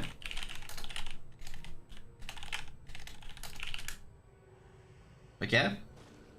If you are getting paid less than this to talk over video games, you might as well go stack shelves.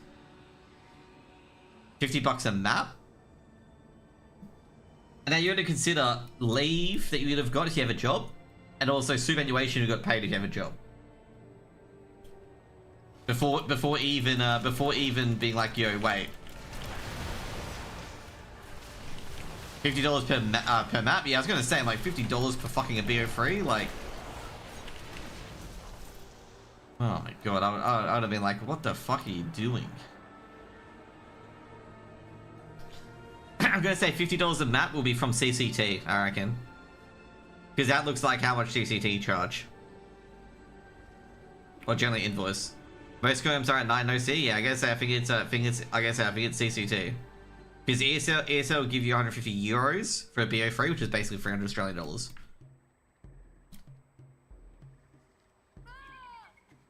That was a caster I approached. Well, I gotta say right now, it's definitely a tier 2 caster. I gotta say right now, tier 1 casters never tell you their day rate, man. Like I tried to encourage, like, hey guys, what's a good day rate for casting and whatnot. No one responded, man. I hate everyone who's like, let's be wage transparent, guys, and then they won't disclose what they get paid. I gotta give credit though. There was 2 people who disclosed their day rates to me. Okay, that's Vince. He disclosed his day rate to me, so he puts his money where his mouth is, and a few others as well. I'm trying to remember the other person. But like these people who are advertising for, you know, day rate transparency, some how much conk you would get, I would say, I wouldn't be surprised given. I would be surprised. I would say probably 200 AUD per map, or 300 AUD, probably a lot more. He probably could demand a lot more. Wouldn't be surprised at all. If he gets anything less than that, then he's very underselling himself so much. But I reckon he probably get more than that. I could probably see like 300, 400 per map.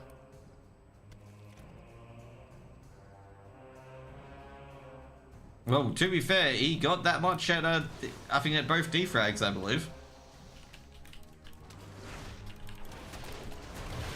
Not confirmed, but I reckon he probably would have got that at both defrags. Equivalent of that much.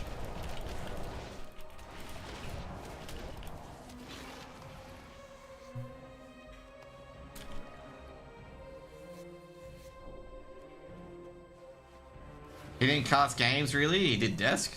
Even at that, he probably, like I said, I reckon at both defrags, like, he would have got, like, equivalent up to that much per game he casted.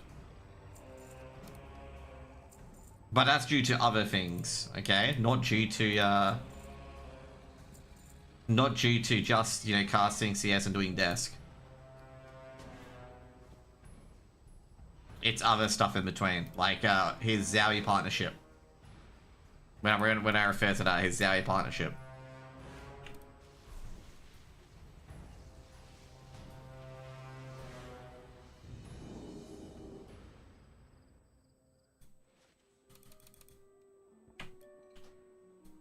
But yeah, I think what a waste of money that would be now if Cuss got paid at LAN. Actually, I think 300 would be a bit too much. I reckon like for that LAN, for Vanguard, for Valorant, he'd probably get paid a lot. But for defrag, I would say 150, and he would have got I gotta say, last time I know some people got their apartments and whatnot paid for, their accommodation paid for, and their flights paid for at the previous defrag. I know that for sure.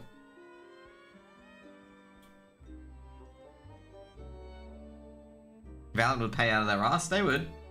I'm a bit surprised with Valorant in particular, especially with Riot. Actually, no, they did hire some of the guys that did the wave stuff. I was surprised when they were hiring none of the guys that did the Waves tournaments in Valorant. Like, I'm sitting there going, guys, these guys are producing better than your fucking tournament guys. And you are hiring these people, paying them money and not paying the Waves guys money. I know these two. I know. I'll tell you right now. I know Damo wouldn't have got paid. Church Dog wouldn't have got paid. Flam wouldn't have got paid. And I'm trying to think of the other who wouldn't have got paid. Paz probably wouldn't have got paid.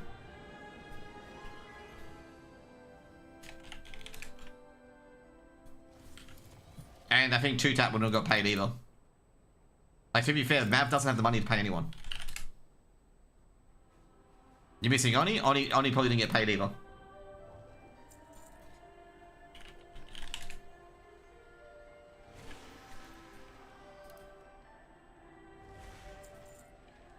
He didn't? Yeah, well, I know. He didn't get paid. Not like I say right now to Mav. It's not Mav's fault that he can't pay them because he doesn't have enough money.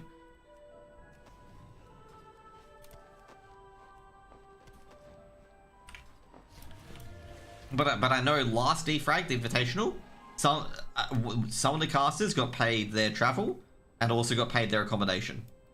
Not by defrag, but by sponsors.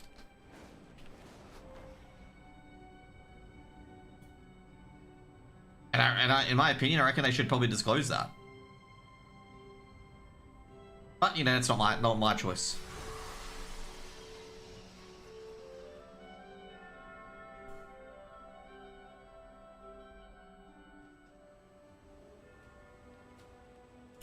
And like I say right now, I already know the people who did not get paid. Damo, Church, Shony, Flam, Oni, Ishmael has, yeah, they all didn't get paid.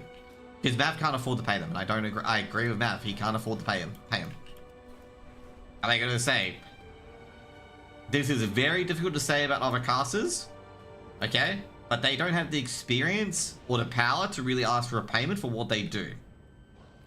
Okay? The fact that they are getting a LAN in the first place should be.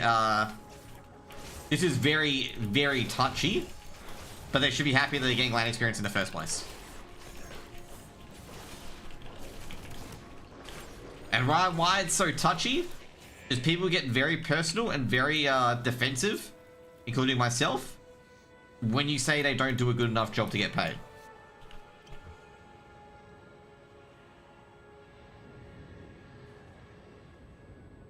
And I can say overall, overall, some of them don't do a good enough job to get paid. In CS, plain and simple. Now, I can say right now, I just said in CS because they could be good at other games, but in CS, they're not good enough to get paid, unfortunately. Whether it's the quality or, you know, essentially how it is, they're not good enough to be paid, unfortunately. Are they getting better? Yes, they are definitely getting better. It's just, unfortunately, that's how the way of the land is that some of them don't deserve to be paid because they don't do a good enough job. Now, a lot of people do cast for the love of the game and whatnot, which is, you know, admirable and understandable. But, you know, yeah, that's pretty much it. And as I said multiple times, I think X-Warrior did a big tweet on it as well, that you should never ever start full-time casting. You should always get a job before you get full-time casting. Otherwise, you're just wasting your time. Like, straight up just wasting your time. But yeah, like I say overall, with the defrag invitationals, given the prize pools, like if Mav was paying 100k prize pools, I would be saying you should be paying your casters. But Mav's prize pools are like 10k at best. Let me see how much the prize pool was for defrag wildcard LAN. I don't think it was even 10k, was it? Oh, it was 20k. Like I'd be paying like probably your top 3 casters and that's it.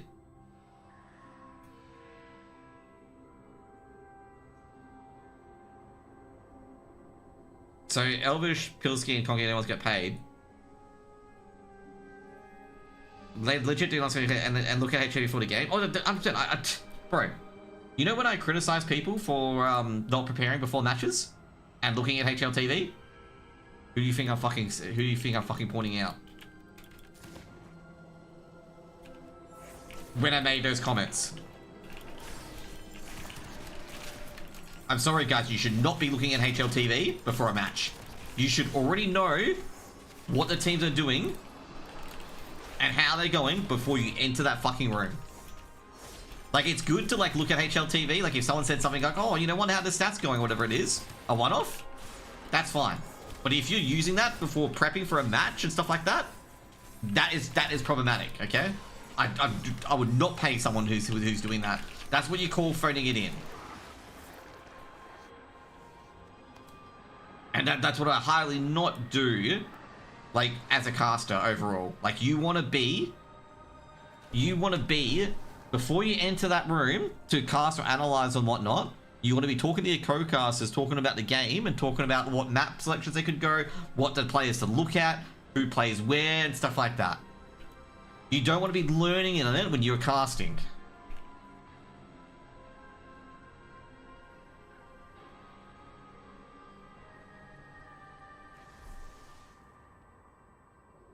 Either that, or they assume based on history, being in the scene for years, they're assuming in Mind Freak. Yeah, I gotta say overall, like, I don't assume teams, like, teams will beat teams based on previous history. It's a bit of a bad idea.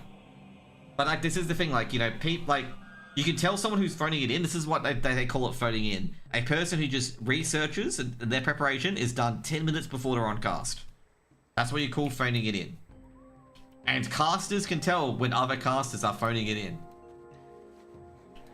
And in fact, a lot of people who are experienced in the scene can tell when casters are phoning it in.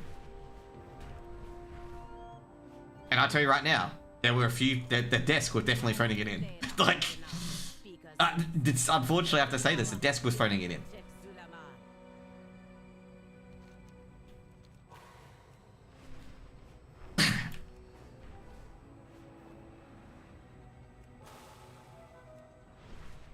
It's just a problem in the scene. Is that people don't prep because this is not okay. This is not because they don't want to prep. It's because a lot of these people are involved in 3 to 4 different esports and also have a job on the side. That's very difficult to prep, to make time for it, if you get what I mean. Like, Oni's like does Rainbow Six. I don't know what other fucking esports he does. Tony does like so many different observing stuff with funny. Haz does many different esports as well. Ishmael, Church, and Damo are very new to the scene, so they don't understand the amount of prep they're gonna put into it. But like in Australia, like those 3 are gonna have no idea when they look up to role models on how to prep, basically, because a lot of their role models prep 10 minutes before they go into server.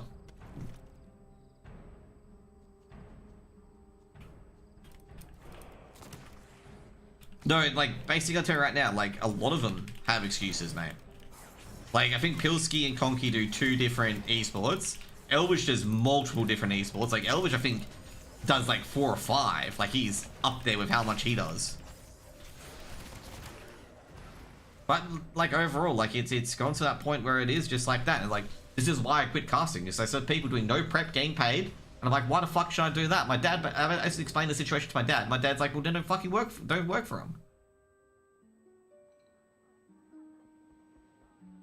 My dad basically said this, if there's people who are doing nothing and getting money, you don't work for them. You tell them to jog on. Like,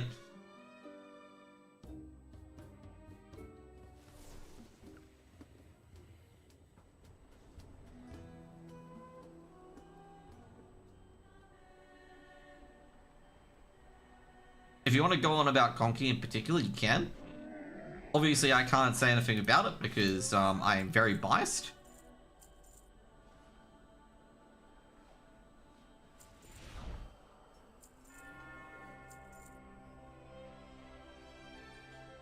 So overall, with a lot of these events, and I'll tell you that much, the last time, do you not know when Conky did the last OCE event? The last time Conky's cast an OCE event, which was, I believe was IM Melbourne, was the last time he did a CS event.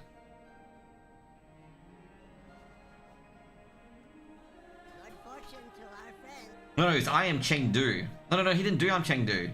He wasn't there for it. Because he was getting married or something like that. So it was IM Melbourne.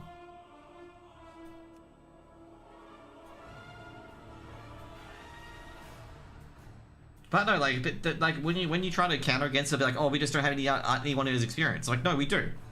It's just you didn't approach them. And like some people be like, oh, you don't prep for games, Josh. I'm like, yeah, but I'm doing it on my own time. I'm not doing it getting paid for it.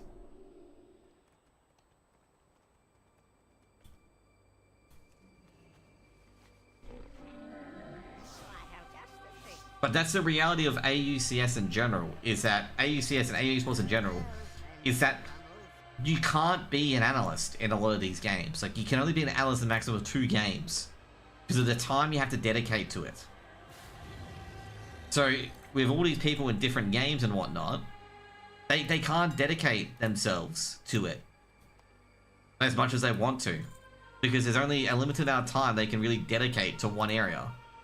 And I know some people want to be like, you know, oh, that's incorrect, you don't know what you're talking about and whatnot.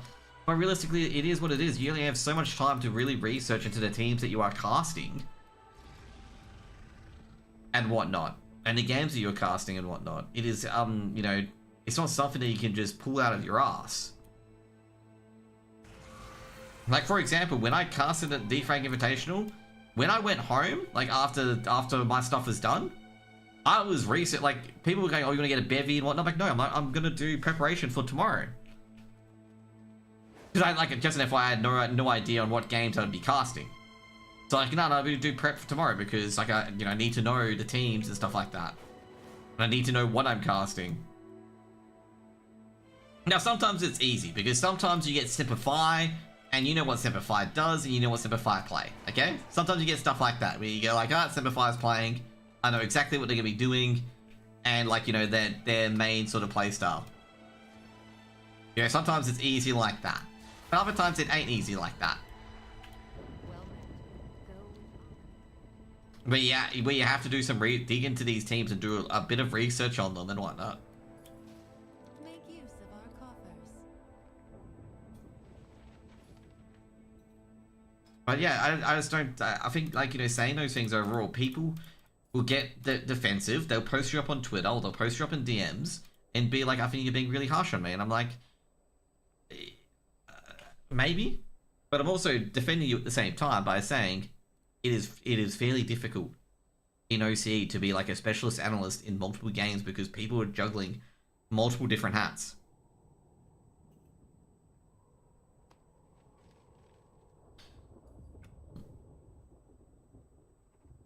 And that's why sometimes you just don't get the best experience or your best bang for your buck because this person's trying to do 3 jobs at once. And it's not because that they don't love the game or anything like that, don't have any appreciation for the game. It's just they physically can't.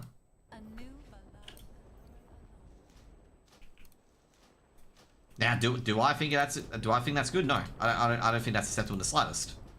But it's a reality you gotta kind of face. Is that some of these people can't dedicate that amount of time to a game. It's hard if you do multiple games, but the other guys do multiple games to get gigs and outgoing and not consistently. Some of them do get consistent gigs, and non-stop they do. Do I think it's fair with some of the people who get gigs? No, I don't think it is. That's how the world works, and that's why I've just obviously I said some of them. Oh, okay, so I know with Oni does a lot of the backroom work and also the translating work in Rainbow Six for a lot of the Asian APAC teams, if you didn't know that. And also did some of the adminning as well with Rainbow Six. 2Tap does a lot of observing on various different games. Has, I believe, does Marvel and does Valorant. Ishmael, Damo, and Churchdog only do CS. As far as I know of. And I'd put Churchdog, Damo, and Ishmael as being relatively new. And Ishmael has said multiple times he does not take casting seriously. When I've asked him when I was trying to help him out, he's like, I don't really take this seriously. I don't want to have this as a career. Like, he kindly told me, like, you know, don't do it, Josh, sort of thing. He's like, no, that, you know, I'm okay with where I am. I don't know about the aspirations of other people, but, you know, I've talked to these people about it, because I do want to help people.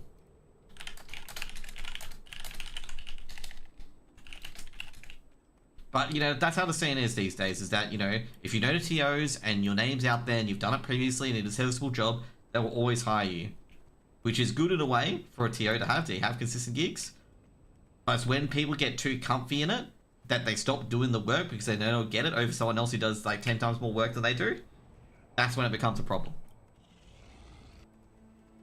And I could write about this, but a lot of people get mad, and a lot of people will get my DMs, and a lot of people would be fucking, you know, tearing strips out of me for saying that.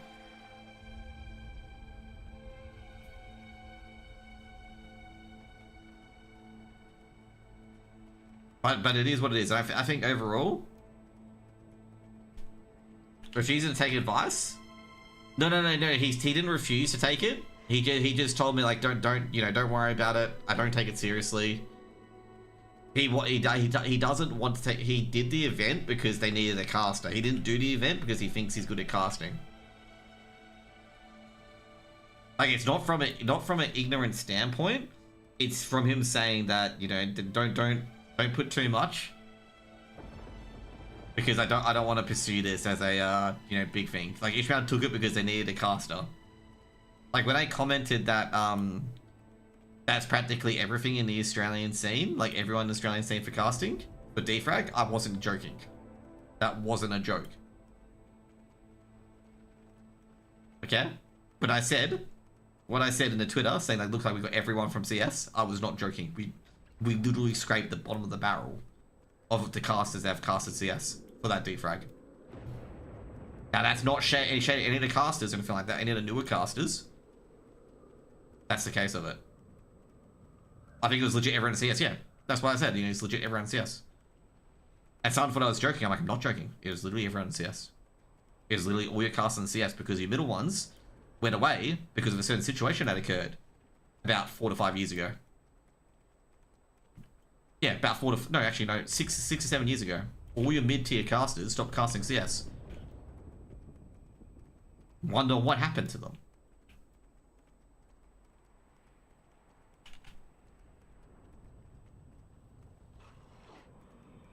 But yeah, like, LPL scam? No, it's a variety of factors. Not LPL related.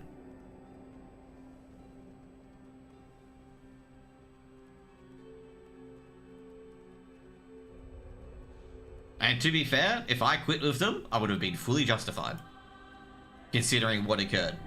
This was before your time, man. I better get a drink. Oh no, I got some stuff here. But no, it was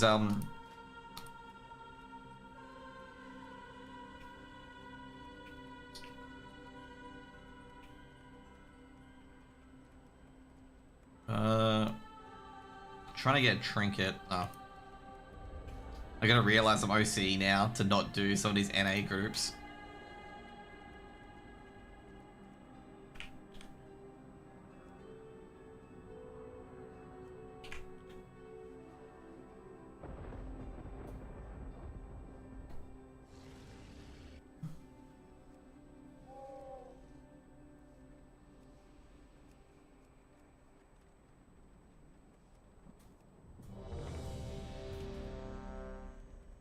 But yeah, as I said, I'm not surprised that some of these people quit because what was done was pretty much it.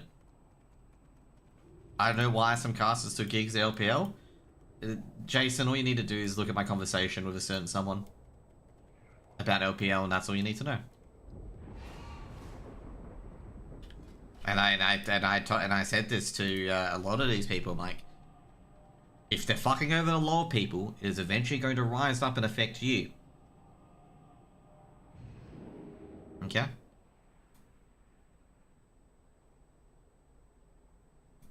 And, oh well, lo and behold, Josh was correct.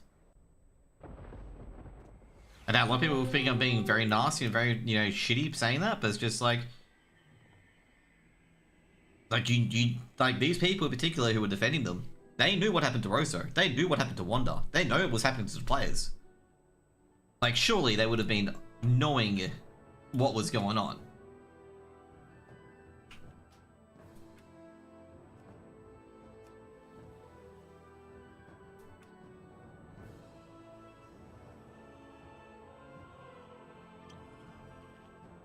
Just the hard truth. Yeah, well, that's it. Like, you know, like, they surely should have known what was going on with some of these people. And, like, how they were being treated.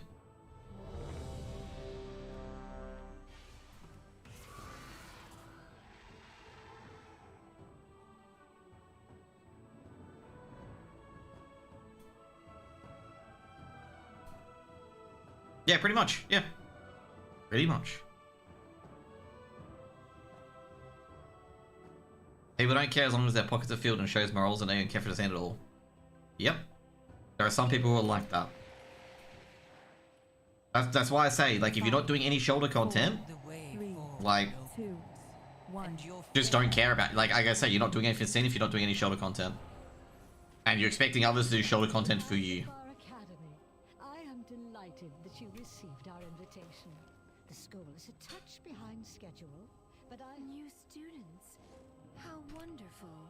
But like the thing is, like, that it's unfortunately true. Some people don't really care about the same. Well, it seems like it. Come along. It should only take a moment to set up for a new lesson. These lashes must have grown wild while we were away. Please, clear them out while we rearrange the mismatches that took place. If you want to bring more casters in for the OC scene, I guess right now, you just got to keep the ones that have passion. And that's how you bring them in. The ones that have passion, you basically nurture them and make them good. And it's just really hard when you can't pay them and you can't reward them for their efforts. But you know, I gotta say right now, I'll give a big shout out to who was it? Big shout out to Quickdraw. Quickdraw paid me for casting a Fury game, a meaningless relegation game which they won. He paid me a bit of money for that, and I'm like, I'm telling him, no, you don't need to pay me money at all for that, you know.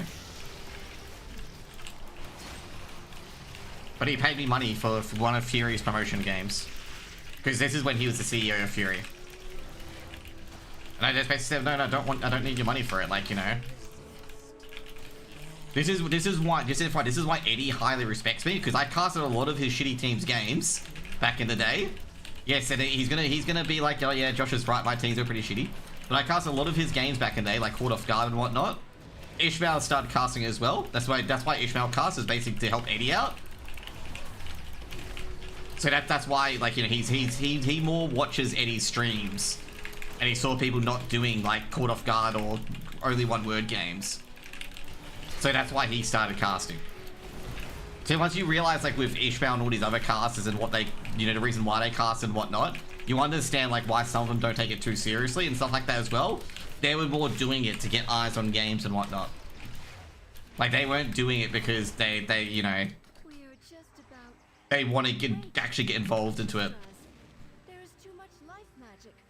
What are you doing? But yeah, like with OCCS, the hard thing is a hard ask in particular. What is that? Church Dog is doing really good at covering most of the scene. He's doing an incredibly good job at covering most of the scene. But overall, it's like, it's who you know, not what you do, man. This scene is who you know, not what you do.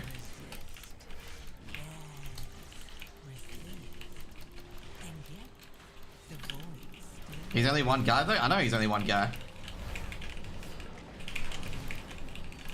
He does an amazing job for it. And that people appreciate him for it.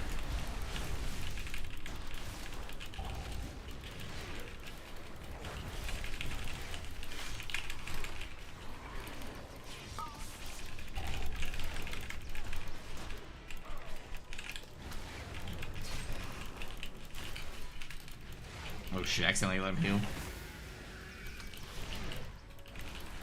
There's also as well with Ish in particular, he has like a pretty messed up full-time job, just an FYI.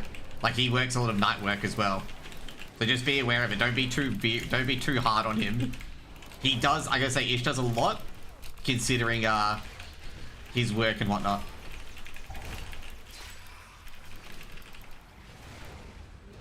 But yeah, like, you know, overall with Church, he's only one person. And I'd say overall to a lot of the orgs, you're better off, like I say, you should either cast your own games or pay someone to cast your games. Which is very, very shitty. Like, I don't want to tell any org to do that in particular, but it'll get to the stage where you want to do that, essentially.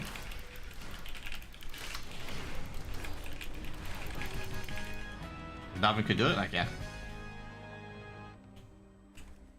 Who are we in combat with? I was desperate for a car, so I offered them money. Some new students And also, some of them have got other paid gigs as well and do observing for other esports, as I said. field. Help them sort out clearing the place. It is a nice state. Like, they would love to, but it's just really difficult for them to do so when they're balancing up 20 million different gigs.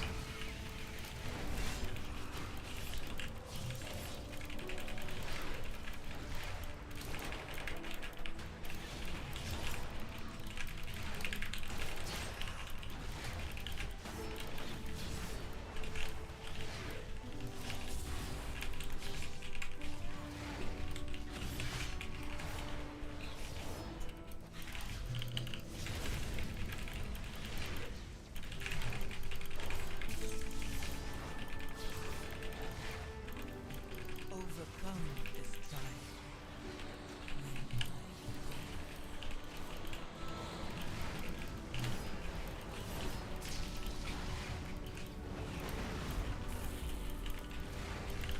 Wait, that it is what it is, man, unfortunately. I love to say, like, you know, that's what it is, but, yeah. Look at this Lishrath arena. Oh, wait. What are these birds doing here?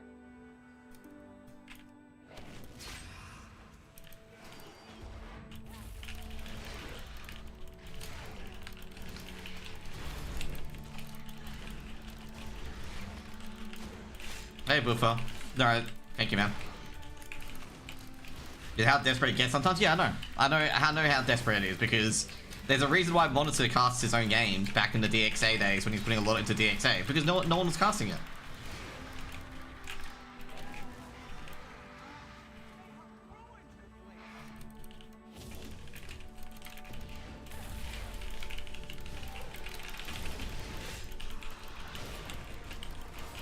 You're in the never-ending argument of, you know... it just, yeah. It's going to, if I'm gonna be honest, it's going to a point where, like, people don't see the point of casting CS anymore because they don't see a situation is where they'll get into a paid cast, basically. Because obviously the jobs in OC has dried up massively, with only one ESL game being casted, which is usually casted by the same people that always cast it. And ESL are very loyal to their casters and whatnot, so they won't, you know, try a new caster and whatnot. The only reason why they'll have to try a new caster is if the current casters can't get there. Which is just being, like, that's ESL. ESL, like, it's very rare that ESL breed a new caster that they do not know or get told by another caster. Now we need to clear out the big one. I will activate the goals for Lishrath. That is talent toss for you soft skins. Use them to get her attention. Huh? At least we know that works. So, yeah. Watch yourselves. And a lot of them just go to other games because they know they'll just not get anywhere in CS. So, like, you see, that's why, like, a lot of these casters, the tier 2 casters and whatnot, go and play, like, go and do Marvel Rivals and whatnot. It's because they're not getting anything in CS.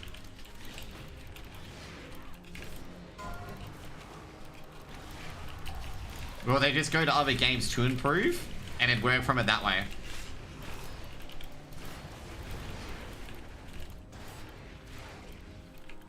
I'll put it this way, okay? The scene at one point was very, very dire, okay?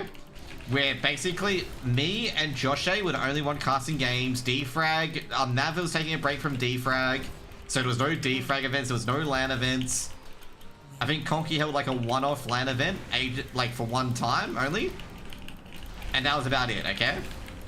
And like there was very little LAN events. It was during COVID as well, so there was not many LAN events at all.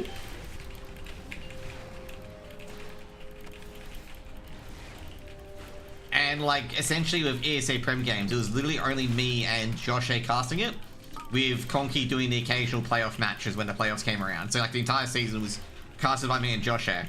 Then Joshe had his little nuke moment. Obviously, if you're unaware of the nuke moment, is that Joshe got fed up with how, according to Joshe, he got fed up with how I was being treated in 2019. by other casters. He was fed up with how the upper tier, or the ivory tower as he called them, were treating other casters below them.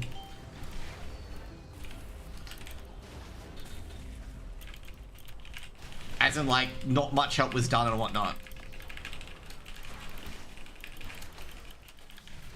And, like, how, like, not many of the other casters were getting given shots, essentially.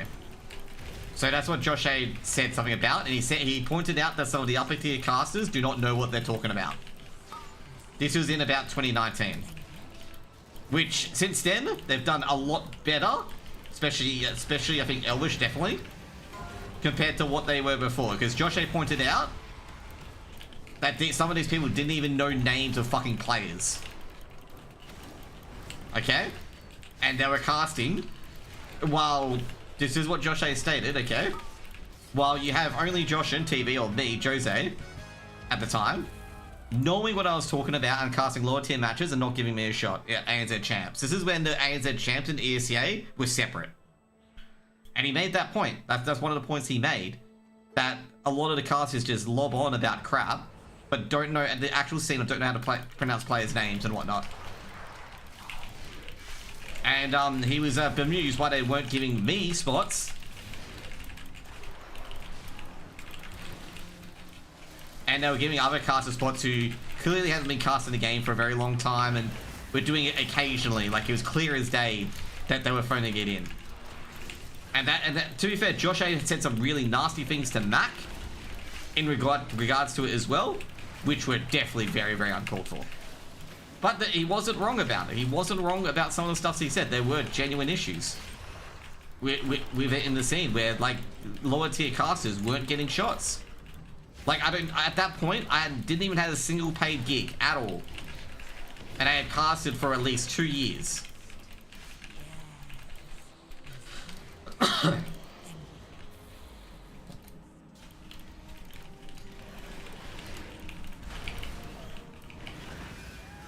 How many gigs have you had total? I've made 5k of all the gigs I've done, okay? 5k. So that's probably about, I'd say about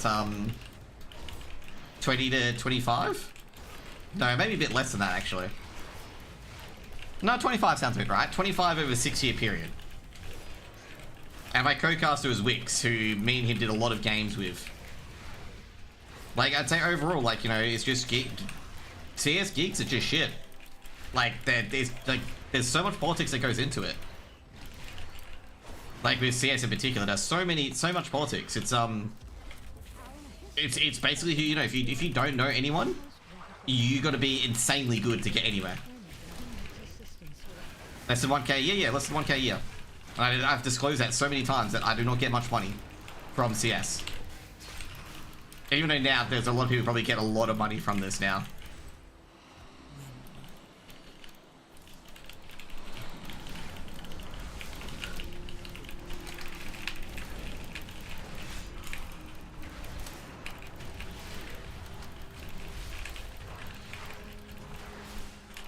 But, you know, the money's a lot better than what it was previously. Because, like, previously you just got the odd qualifier and that's about it. Now, people would be like, oh no, Josh, you weren't a very good caster. And I'd be like, okay, cool. Yeah, if that's what you think. And I gotta say, I had to deal with a lot of shit. I had, like, people in chat, like, randomly in these casts. Like, this is the most fucked up part. It's like some people randomly in chat were like, let Mac speak more. Let this person speak more. And I constantly getting, like, downplayed as a caster. It's like, oh, I hope this guy shuts up. And I'm like, what? Like, unbelievable.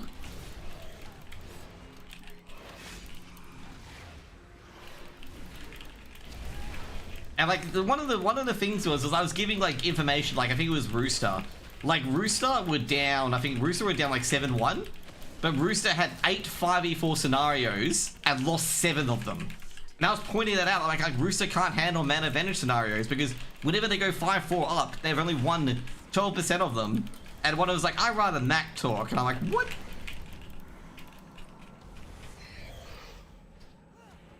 I'm like sitting there going like, what? How can you want Mac talk when I'm delivering like fucking great lines like that?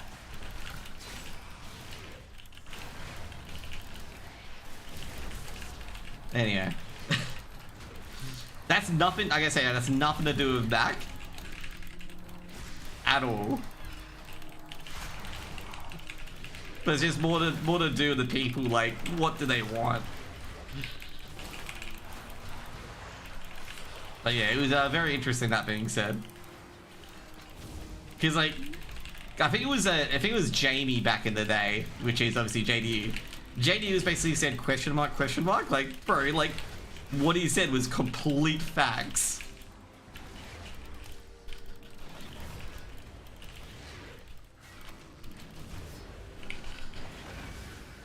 But yeah, like, you know, there's stuff like that where, like, I don't think you can help for it until you get it clean out. But the problem is, like, the interest of people wanting to cast CS, you reckon it'll get better for casters? Yes. Because there are a lot more TOs than they were back in the time when I was casting. Okay? Like, for example, you had ESCA and that's it, and ESO and Z back in the day, okay? Now you have ESL for some qualifiers, you have CCT, you have defrag. But back in the day, you didn't have any of that.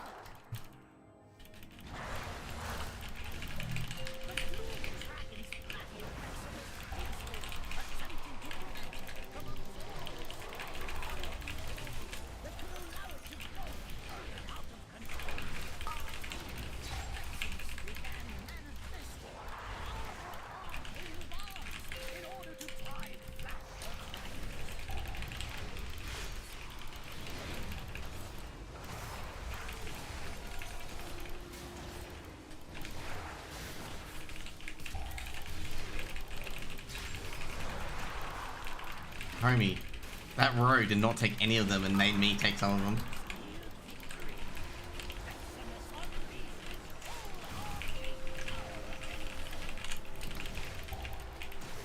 Oh shit.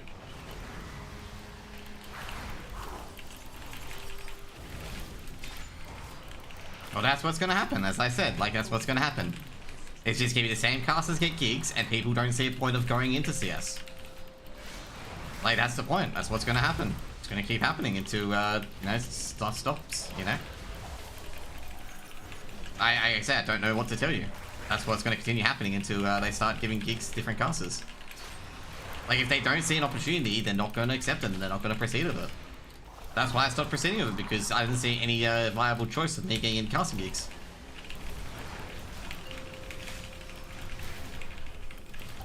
All I saw was just same bullshit. Same thing over and over again. So I just stopped. And just like, no, I'm not doing this anymore. I love the players. I love the organizations.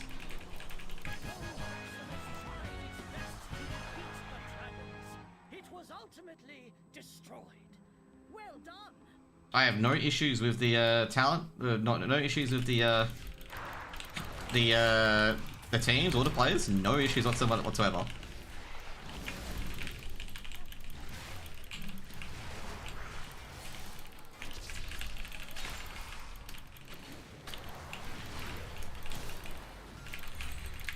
Did I get them all? Sweet, I did. Thank God. I was worried that I missed some of them. Like, if you don't have a chance that these people could get a gig or whatnot, people aren't just gonna do it. They're just gonna fuck off and do something else.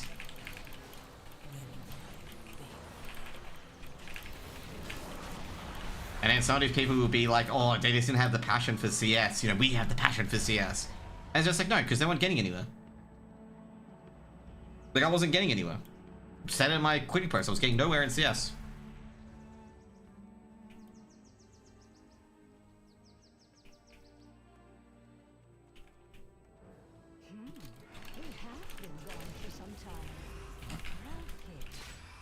You want someone that's familiar and good? TOs will say that, but like some TO, like the only people who said thanks for casting in particular was ESL. If you want to know something, okay? ESL were the only people who thanked me for casting their stuff, and defrag as well, sorry. When I retired.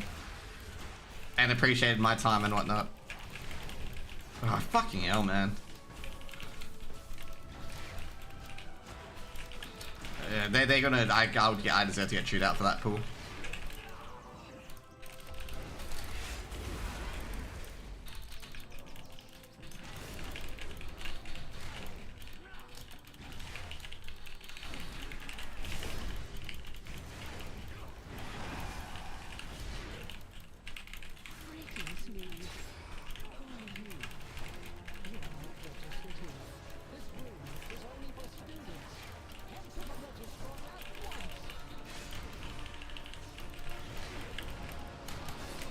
Homie, why the fuck are you sitting out there?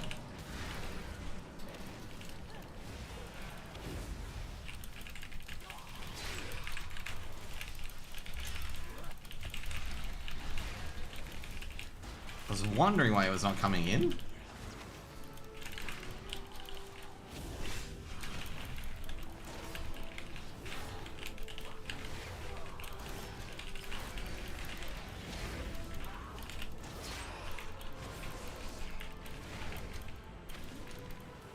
ESL said it, but never gave you a proper gig, did they? ESL gave me a lot of qualifiers to do. ESL was my main source of revenue, just an FYI. Like, about 95% of the income that I got was from ESL. And they were just qualifiers. I never casted an ESEA League game on ESL's channels. Because to be fair, they only started doing it later on in the piece.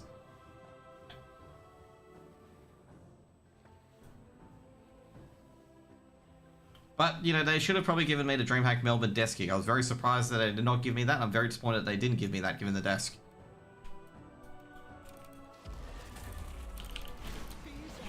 The reason why I say that, I reckon I could have done a really, really good job with that.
But yeah, I'm not sure what was done there. Like, I know it did a lot of qualifiers. It did the ESL Melbourne Challenger qualifiers and whatnot.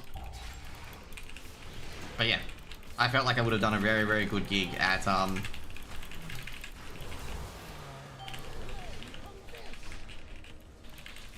would have done a very, very good gig at, ESL Challenger Melbourne. If it was given the shot.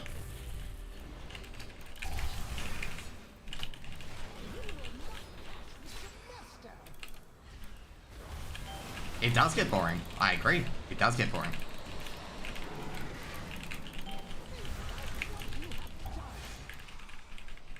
And it's just you have to be better than them somehow. And like I say, I question how can you be better than someone? I don't know what they're looking for.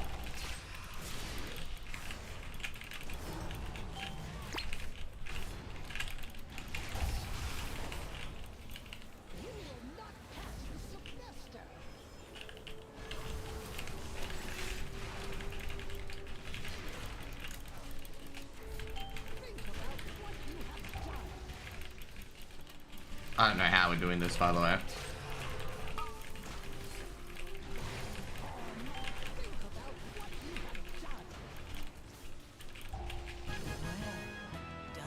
That was actually surprisingly really clean.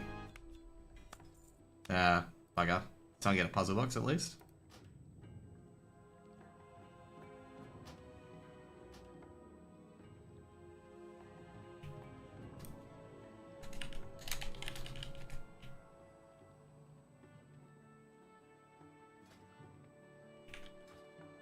But yeah, like this is it's what happened in esports sometimes. Like the people who get gigs at some point have done enough to deserve to get it.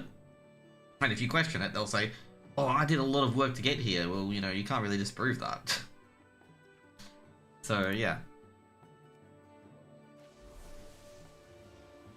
But it's incredibly difficult. And as I said, like I felt I would have done a really, really good job at that desk at ESL Challenger Melbourne, but didn't get it. Did I do very good at defrag? I thought I did a reasonably good job at defrag. To be fair, I think I picked a few wooden subjects to talk about, but I didn't want to you know, I think I need to like pick out the more exciting subjects to talk about. But yeah. It provides some comfort that, you know, the same casters get the same gigs over and over again, that you're not going on a recruitment drive every time.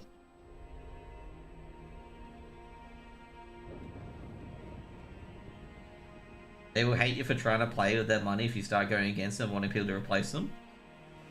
Well, you know, I've never been on Geographically Challenged, but I feel like I would be a pretty good discussion point there. That's why I started my own podcast. But trying to get a podcast off the ground is very difficult work, man.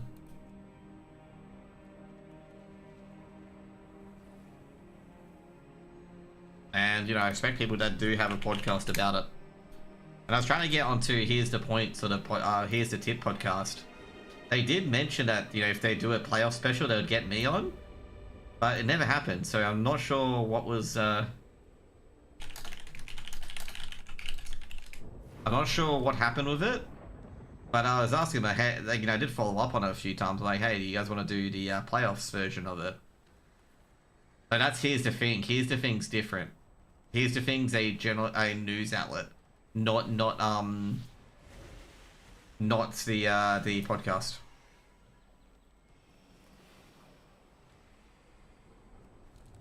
But yeah, I'm not sure what happened with that, okay? Because I asked and they said, oh, they said they did it with a different person. I think they did it with someone completely different.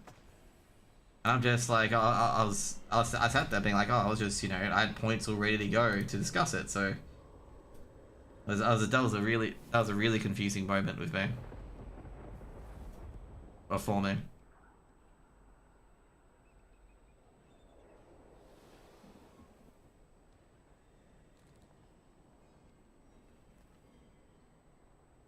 I just realized I've got Alga for Academy in the name.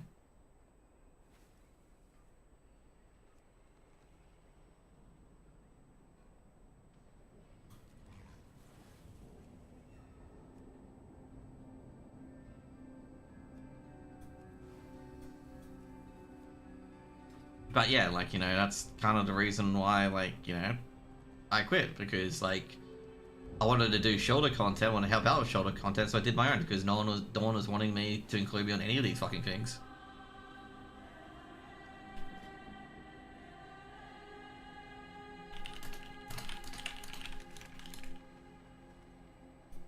What's my key anyway?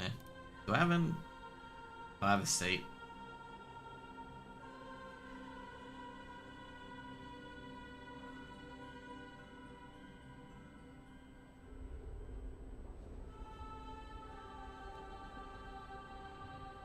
What other things should I get? What I need to get? Well, we could probably get, what's my currency at the moment with Mythic thingos? Probably pretty close to getting this upgraded.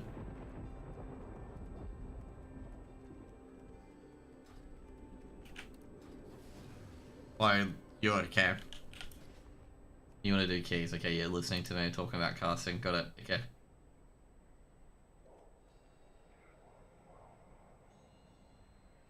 We might as well do my seat if you want to come in.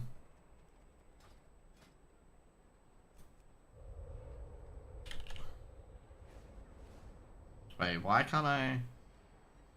No. Competitive.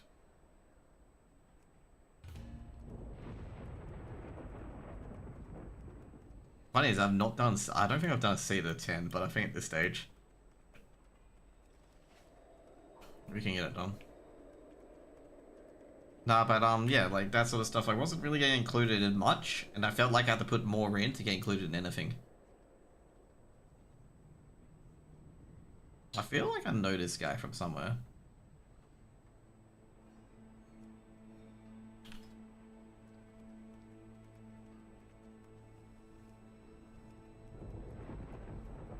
Two rep paladins. That's gonna be an AoE of the ages.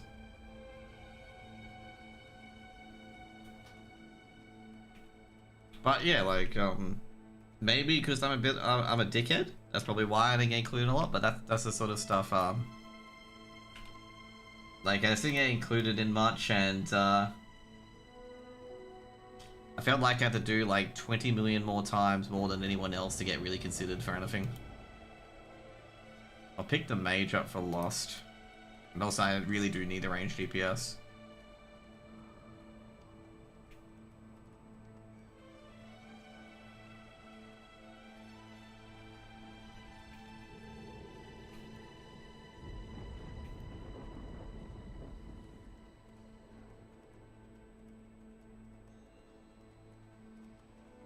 Oh shit, even read the tag.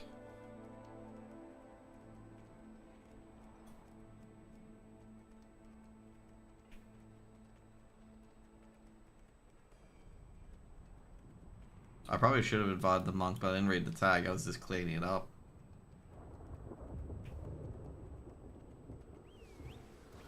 A Prez Evoker. Do I not have Red IO on? I should turn it on so I can actually search these people to see what they've done.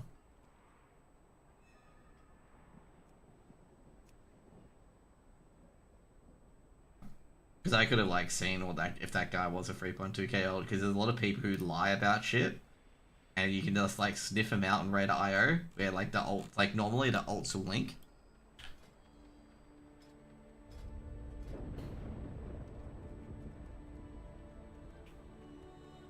Like for example, you can do this. This is if his ult didn't link, but yeah. But you can tell like if they haven't done it or not. This guy does have an ult. I didn't want to bring a Preservoker because he had two different what is it? You have a range group and a melee group, which I don't want to force a Preservoker to do.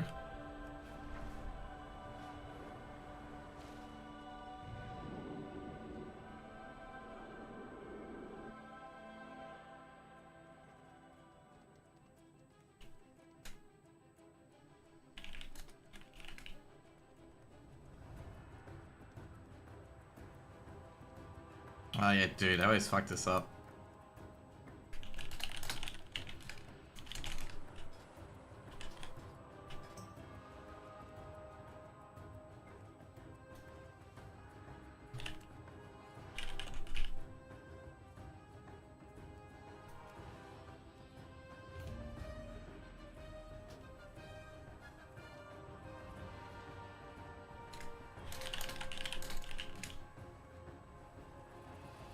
Always forget that, by the way.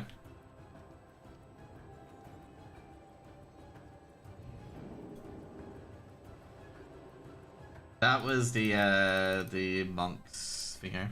No, I don't need him. It's this guy.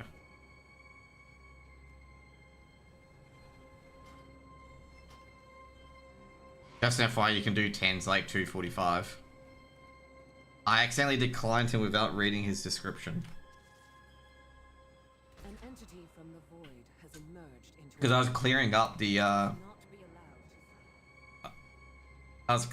the fucking thing. You'd be proud of me. What you do? Do you get 3k in week 1?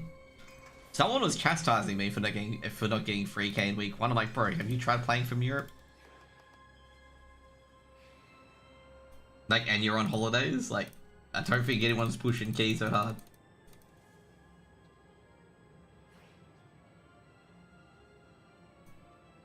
Take my first 10. Oh, nice. This prop pally? Damn. That is actually really, really, really good.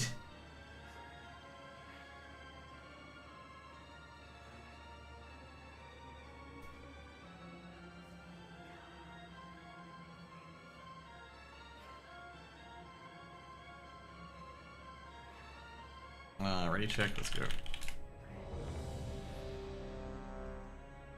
Am I the only one that... Oh, even awkward wearing shit. I'm lazy.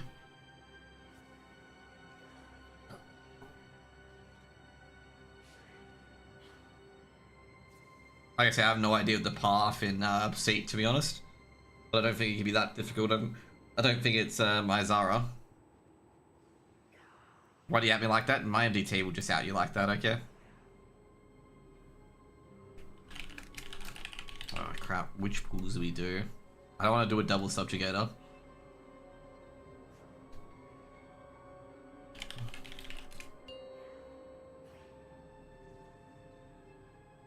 very sure we'll die if we do double subjugate. Oh no, yeah, actually I was gonna say. 2, 1.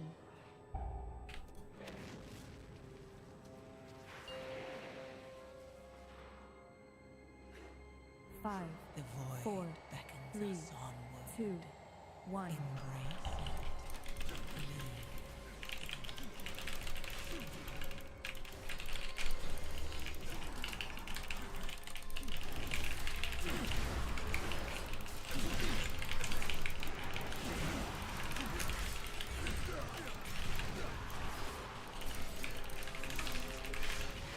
Right, is this a double subjugator? Did I miss the subjugator? Or did it melt that quickly?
Dude, Lana, me and you are gonna stop standing on top of each other. We are like getting each other killed so many times by like standing on top of each other.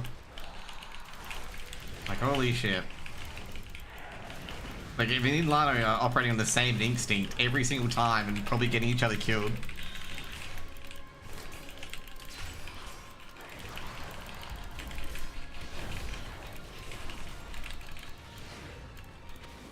Let's go.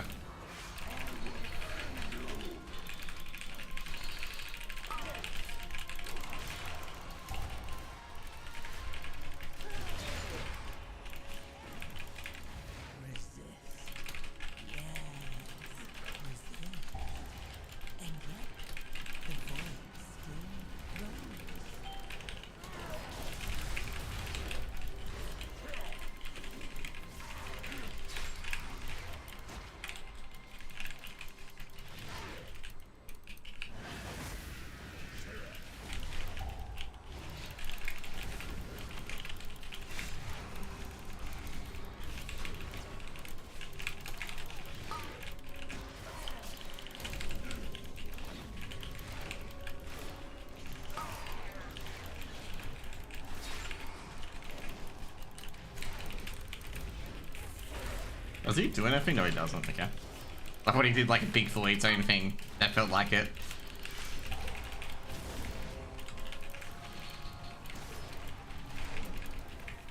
Bubble, I assume? Yeah, perfect.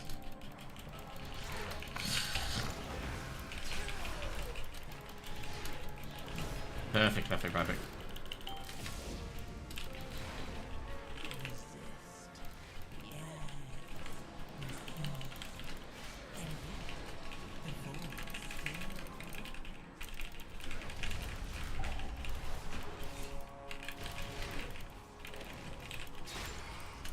Oh shit. Alright, I made sure I split in between because I knew that was coming.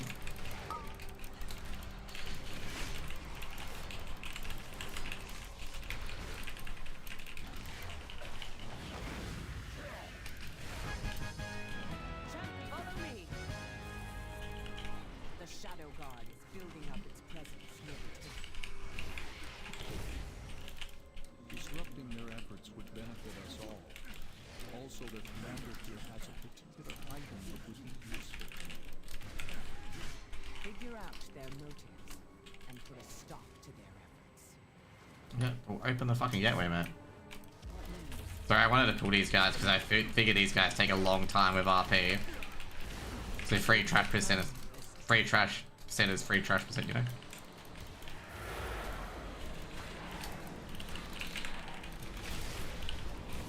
come over here, jeez. I'm trying to get these birds over here, and it's just like, no, I don't want to pull this bird.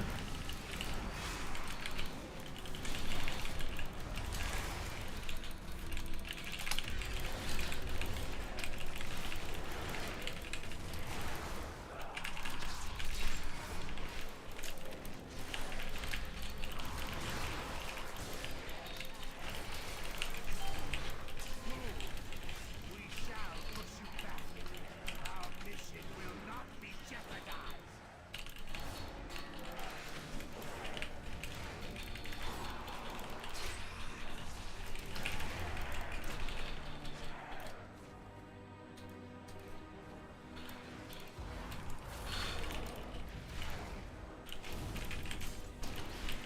Oh shit. Sorry, Lano. I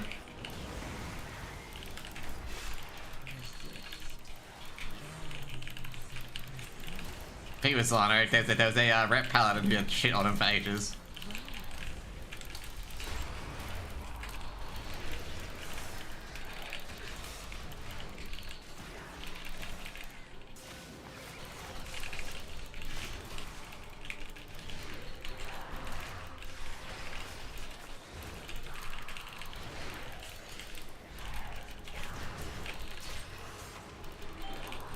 There you go.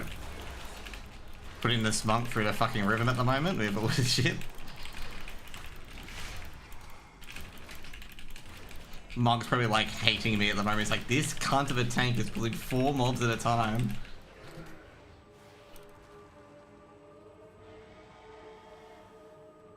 Because I am putting him through the cycles, and I gotta realize that, you know, he's not like god 20k, like, you know, 20k what's it, 20k high level person. You know, he's a little sprout that knows how to do things. Okay, like, let's just say he's really, really good, but his gear ain't that great.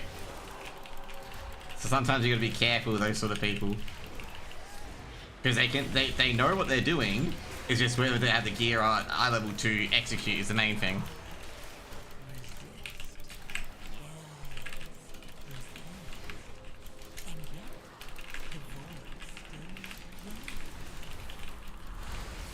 I forget that I can venture retreat to get rid of Devourer because it's a movement slot ability now.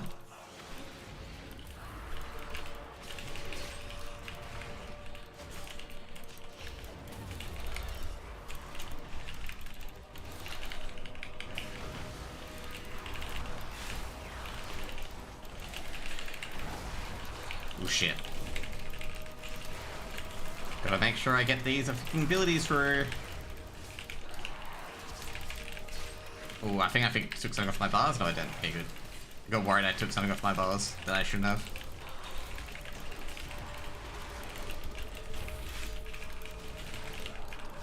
Oh shit, may have to pop for a last resort here. Don't want to, but I might be forced to.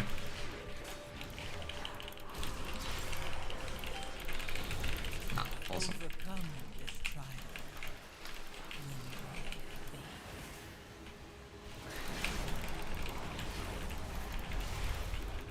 I always venture retreat mine off so he doesn't have to heal for it, and like when he heals me, he'll be like, you know, pumping it out.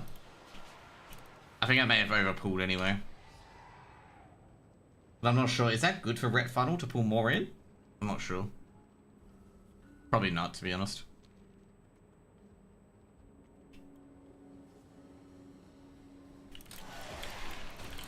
We need to just clear more room because he spawns around here, doesn't he?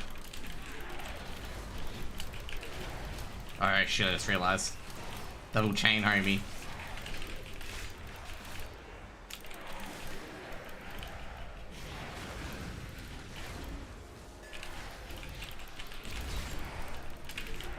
It's in there? Okay. Well, as long as we get the mobs down. I love it when the meteors come out because that's how good my abilities are when the meteors come out.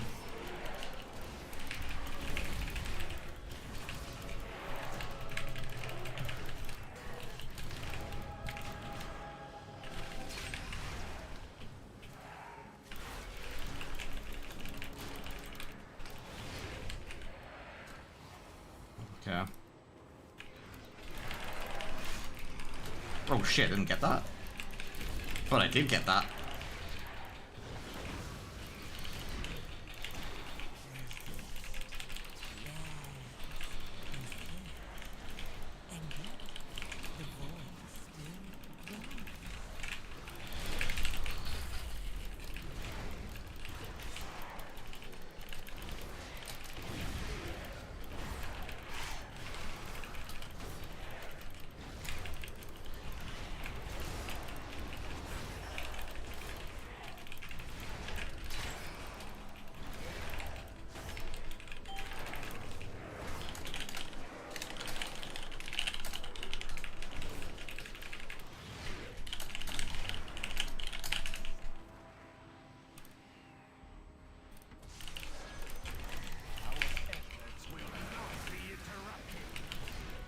it said only with VS. Okay, cool. Oh shit.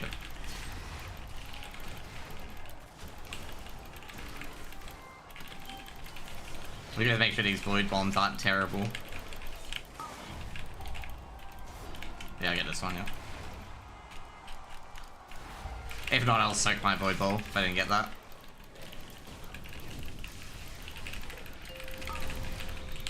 This actually is a very, very good boss for myself and a lot of other people.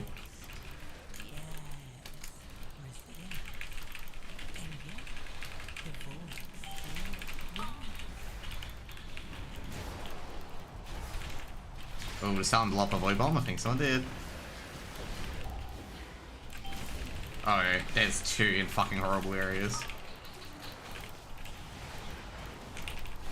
You guys get these ones on the outside. If I don't get one of them, I'll blow up myself for it. Yeah, there you go. I'll do it. That's easy.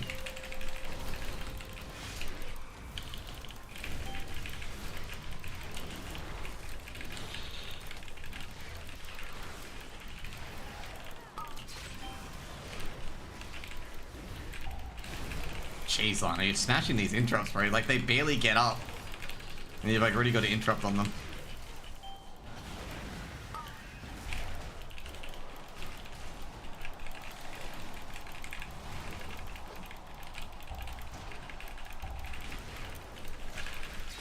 Yeah, if I see any up, I'll just, you know, grab it myself.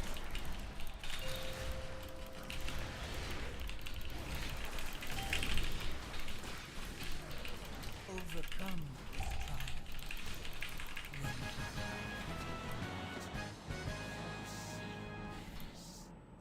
Thank you for removing the obstacles between me and this staff. Yes, this will be nice. You'll find their vice room near the entrance to the temple, feebly trying to break even. Oh shit. Does he really have the void cleave that big? Oh, fucking hell. I'm just hoping that doesn't get to me. I'll see to opening the way once he's taken care. I'll get him feared, don't worry.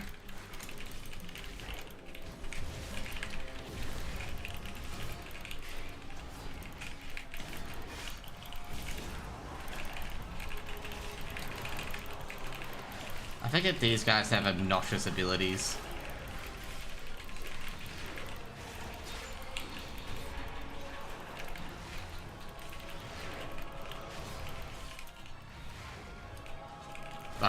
Okay, the healer with the red probably was lost, I think that's what he's trying to say.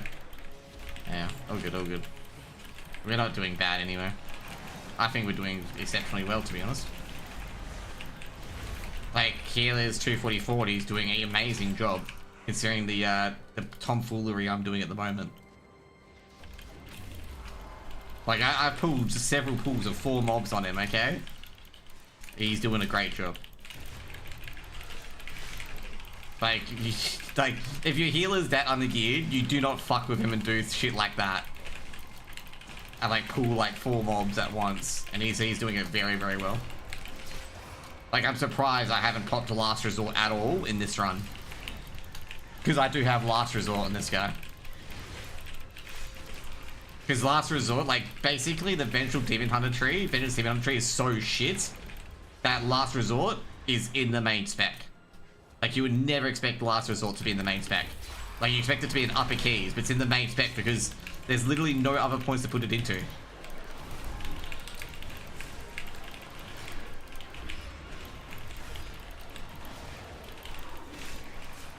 Which is so, so unfortunate. I got nothing for you, man. He got double bolted, didn't he? Yeah.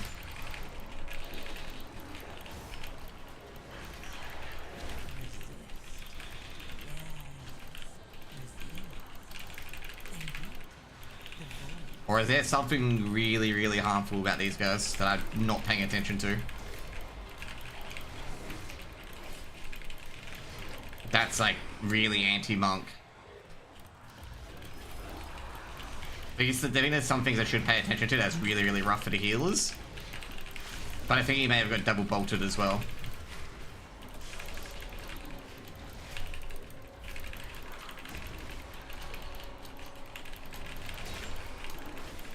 Oh shit. Watch out, Omi. You're gonna get whacked by the finger.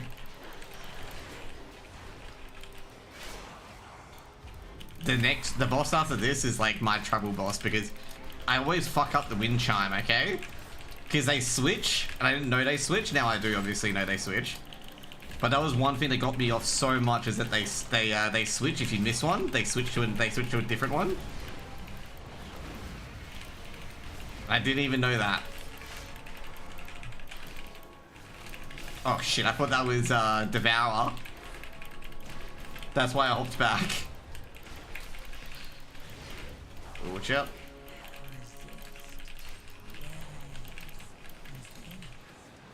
And yet, the void still grows.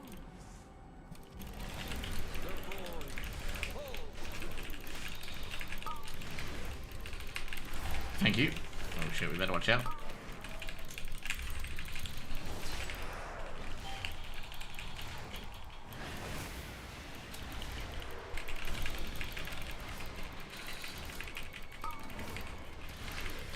Oh, I kept interrupting at the same time you do. I deserve to take these hits.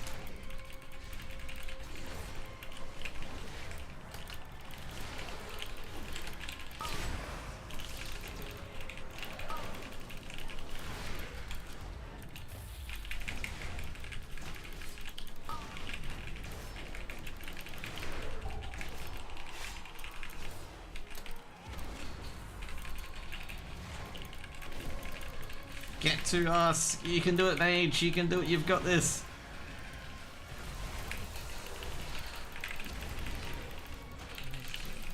Yes. What is this?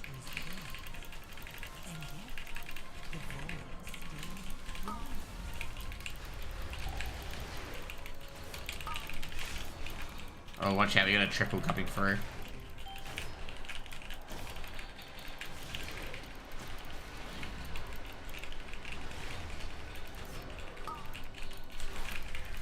I think I should move it to the right slightly. Never mind.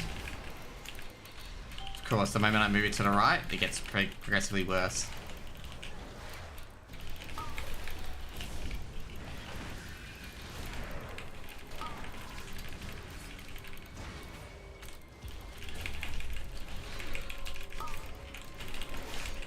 As soon as I get meteorites, I'm just like sitting there being like, it's time to fuck up some tentacles.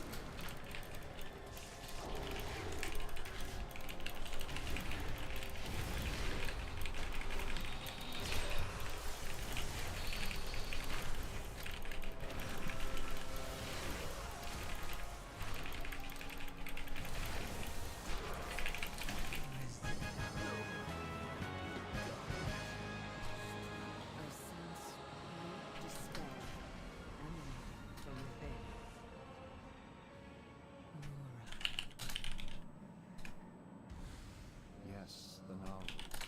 We must get inside. Valeria, the skills you have learned can open the way. Such chaos. The way is open. Hurry, heroes. It is rare that a novel falls into void this way. The few cases I know of have occurred when mortals were involved. Let me find it. I'll find it. Fascinating implications. Such musings can wait, though. This entity must die. Oh, they translated it.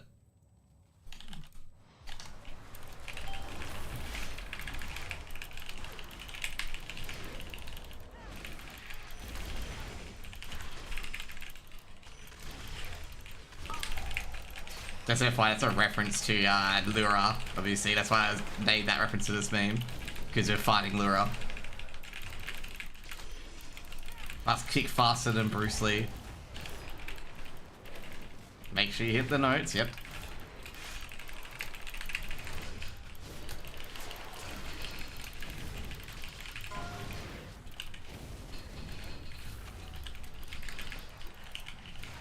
Yeah, then they change. I didn't know that they changed, okay? So, yeah.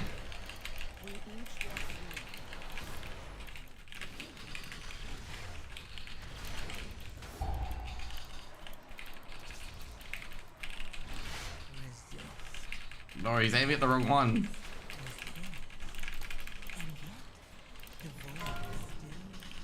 They change. I don't think this guy knows that they change.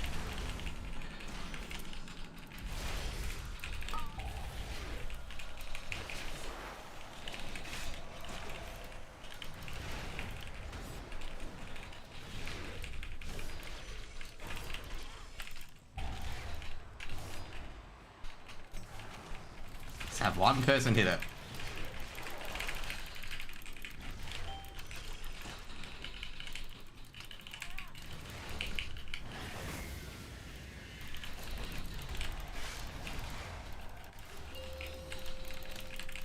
They have Bloodlust gave it also.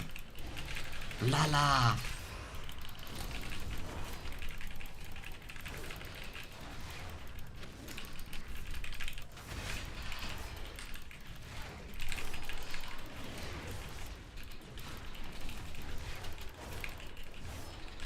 Notes of despair.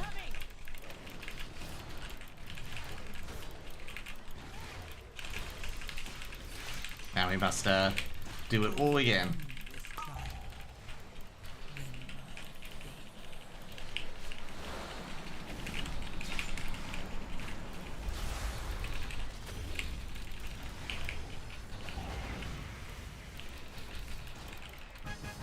There you go. So easy. How did a being of the light become a creature of shadow? The void is a force of change, of transformation. Ooh, you got yeah. Shadows are fluid, ever shifting. It is an upgrade. Oh, okay, never mind. That trinket is pretty. Feel the fallen Naru. Yeah, unless you're like a big AOE healer. Beckons me. You stand on the cusp of destiny, Illyria. There will be choices to make. But yeah, I do like that meme. The lure up every I must kick fast like Bruce Lee. Golden Seeds pressure. Obviously, if you don't know, it's a 1 second cast in a lure fight. And let's talk about this secret phase activation, obviously, where it reintegrates.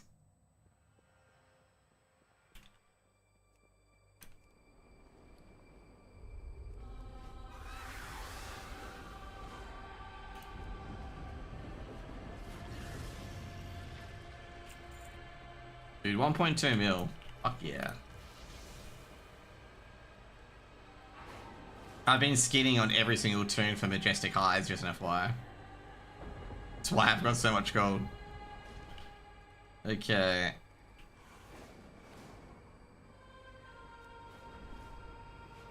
It's gonna get some upgrades. I wonder if I should do... I could probably do a few more, actually. This world is vast and wondrous. Because I need to get this upgraded to... Yeah, I can upgrade this to max. This I don't... I can if I want to for hero quests. This one you want to upgrade to max. And then this. I'm not sure whether I should, but does it really matter? I don't think it really matters. Chess gives the best stats by miles. So I think it is worth it. There we go. Like, chess gives the best stats by miles compared to all the other pieces. You want to upgrade all your hero gear? No, what I was talking about, like the, what I'm referring to is what's the best upgrade first from a hero gear. Oh, to get one level 3 in Mythic? Okay. All my Mythic have been like 2 out of 3, 2 out of 6 or one, whatever it is. Yeah, it's chest legs and helms, that's right. And I've done that to max already.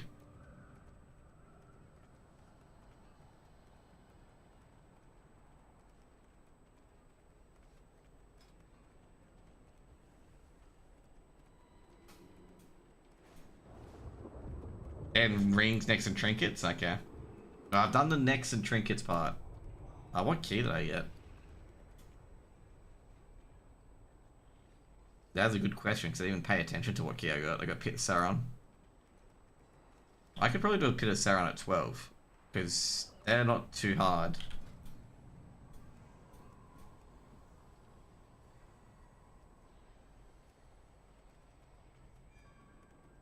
The worst part is, I think Pit of Sauron only has a neck for me. So I'm trying to get eye level. That's the main thing I'm trying to target. Is eye level. No, it's got more than just a neck. It's got quite a lot.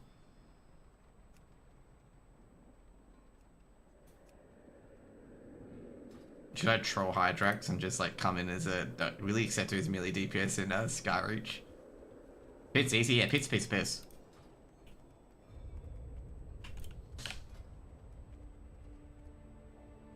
Let's do it on a 12.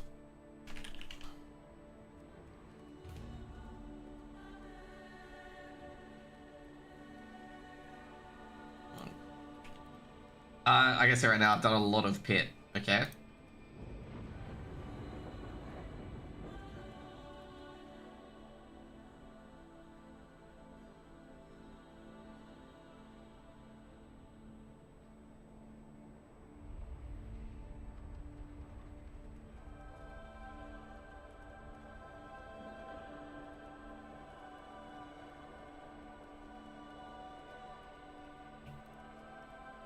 Okay, now I want to see where we can go from here.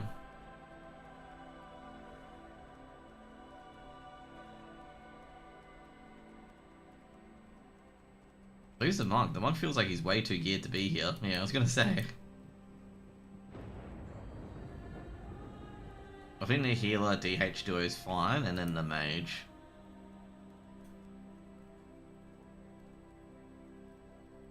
I guess I think. I'm not sure what to think about 259 eye level. I think 260 would be it, but anyway.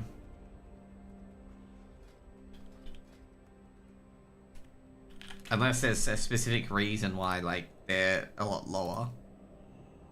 I don't know. Alright, the funny part is I've never times a 10 Windrunner Spire. At the moment. And I gotta say, it's the same thing every time. Either a bug on the duo boss, or people dying to Ember Shade. Oh. Or the Ember Claw, whatever the Dragon Hawk boss is. Like, there are some people who sit in the fucking fire cone and die, and I'm just like, how? How? I actually get legit angry.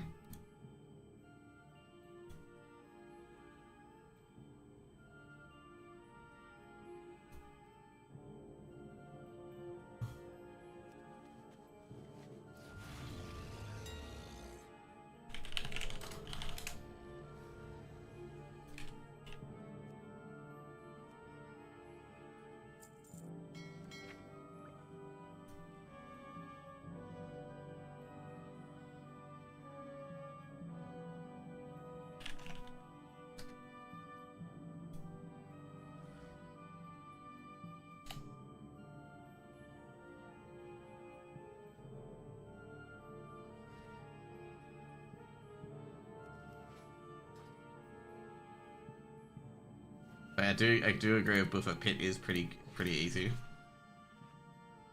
You just need to not fuck up last boss. That's probably the biggest issue with Pit. Is people are just brain rot. They fall apart on last boss.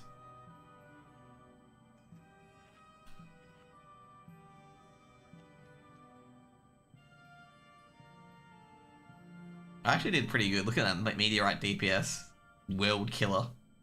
Which I believe World Killer is this one here.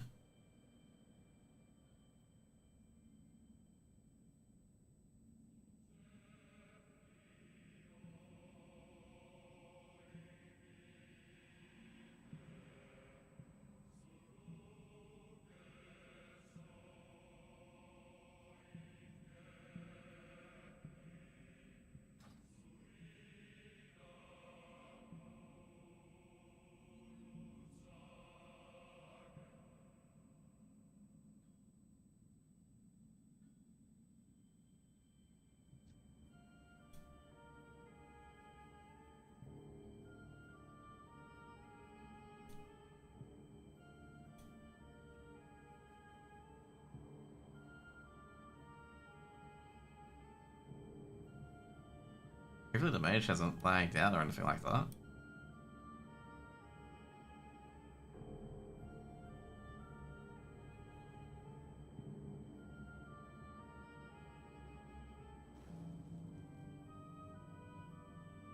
Maybe you just had a loading screen issue. That does happen.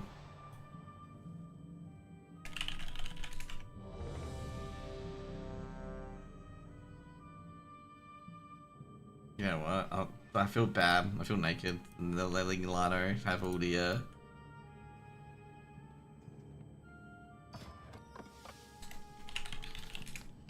know what's gonna happen? I'm gonna die in the first pool now. Just gonna call her right now. And lose my Void Augment like that. 3, 2, 1. Just waiting for it. 5, 4, 3, 2, 1.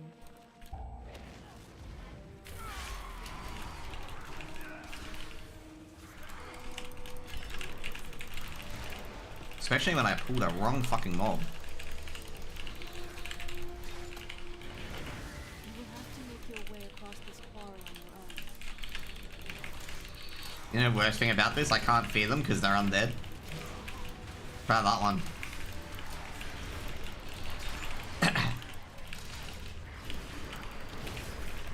And also I pulled the wrong mob. Not going down here. We can free the guys later.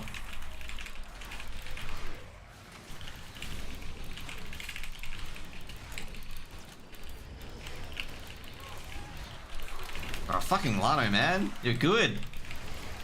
Just as I was looking at that guy at the intro, I was like, he's gonna cast that fucking thing now, isn't he? Lano's already on it.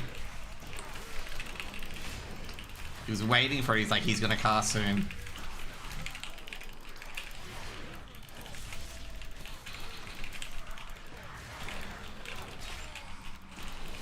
So then again, I saw it cast and I saw it's gone. Got it, alright, I got that one, I got that one. Oh shit, that we got a second plunge grip off.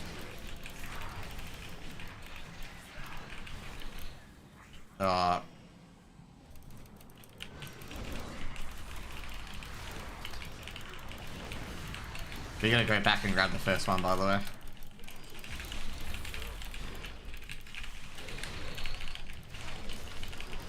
Thank you, Narix.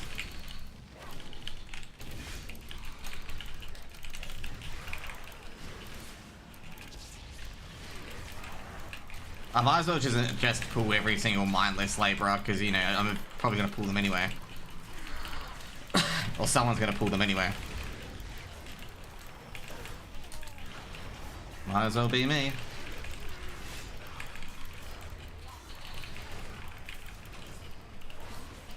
I would joke and say, where's Affix, but you guys may disown me.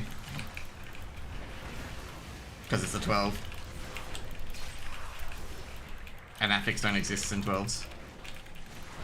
We should probably get the thinger.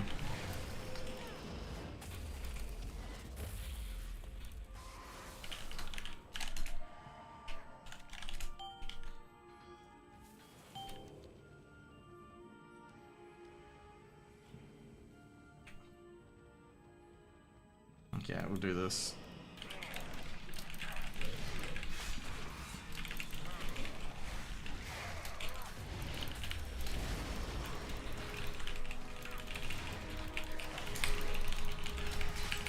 Got it, alright. Got silencing sigil down. Before you guys had a heart attack there, because I would have clenched my butt.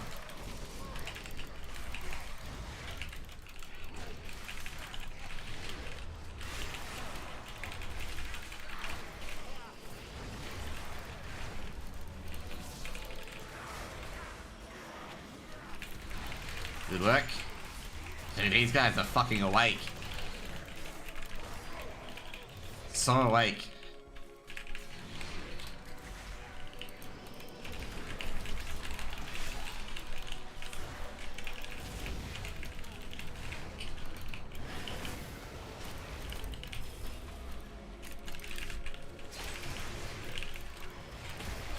Alright, that was bad. Thank you, Lano. Nope, you are not flying up with my mob, man. You're not flying up with my druid. My healer.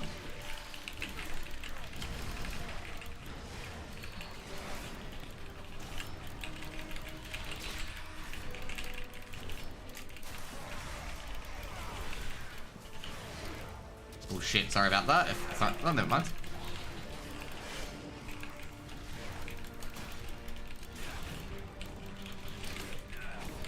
Someone's buying a mob, right? Yeah. Oh, smart man. He used.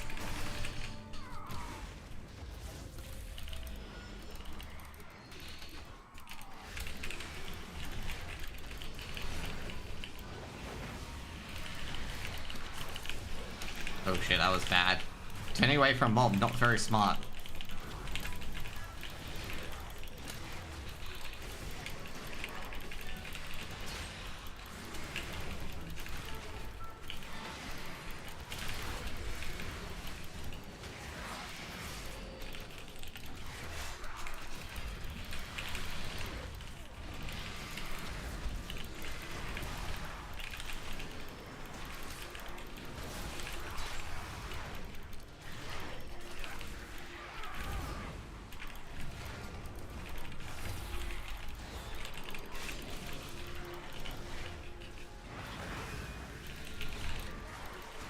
Oh shit. These leaping Geists, man. These guys like non-stop like leap everywhere.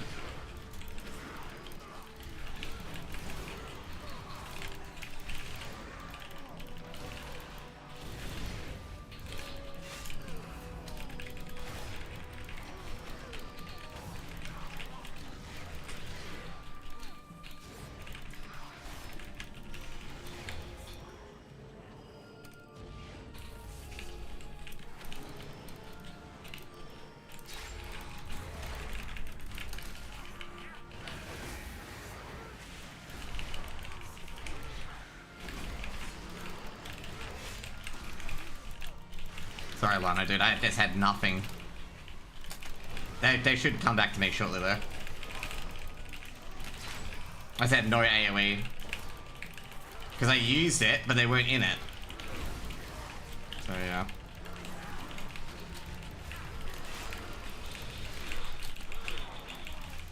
And also, I can't spam Spirit Bomb anymore, okay? Sadness.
I hate this boss, by the way, because I never seem to always do this right, okay? Never do this boss right.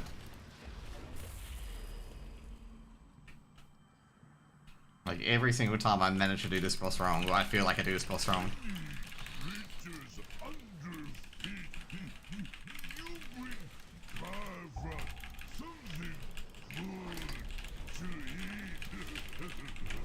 Okay, I'll destroy the, your one. I'll destroy the Druid's one. Because the other guy's one's actually pretty good.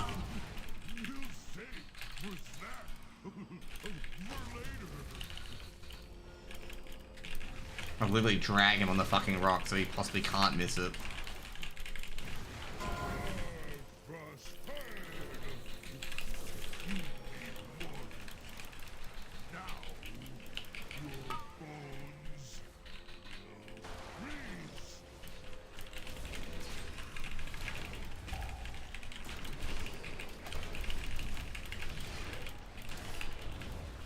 Okay, I'll destroy. I'll destroy this one. Linos is actually in a good spot. This one doesn't have much coverage.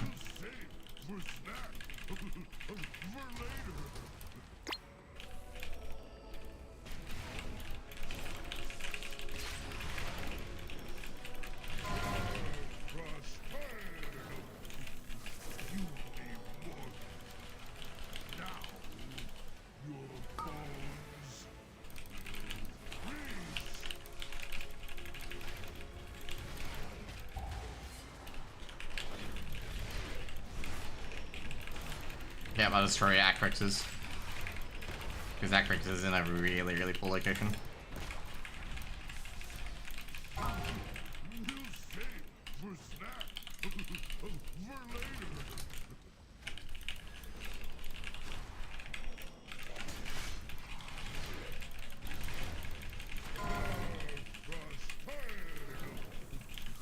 Oh, you are kidding me.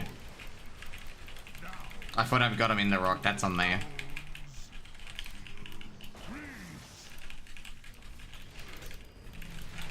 That's on me. I thought I got him in the right area. Oh yeah, put it there, yeah. I'll keep Lanos. Because this one's in a, yeah. To be fair, he's probably gonna die before the next one. But, you know, we'll find out. I'll drag this fucker on the top of it, so you can definitely attack him. But I was bugged, thank god I'm not bugged. I was bugged one time when my demon form was bigger than the rock, and I couldn't hide behind the rock because my demon form was bigger than it, so I died. So I'm not died, but like, it was relatively not fun.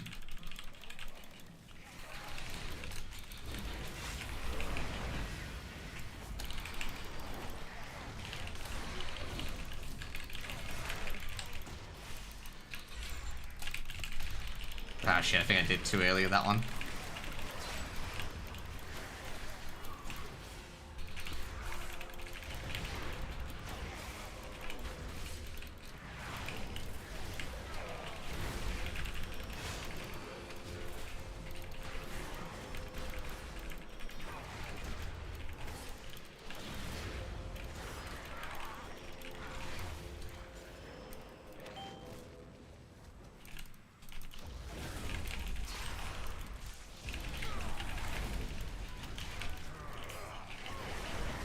Oh, that's a really, really bad fucking freaking area. Holy shit.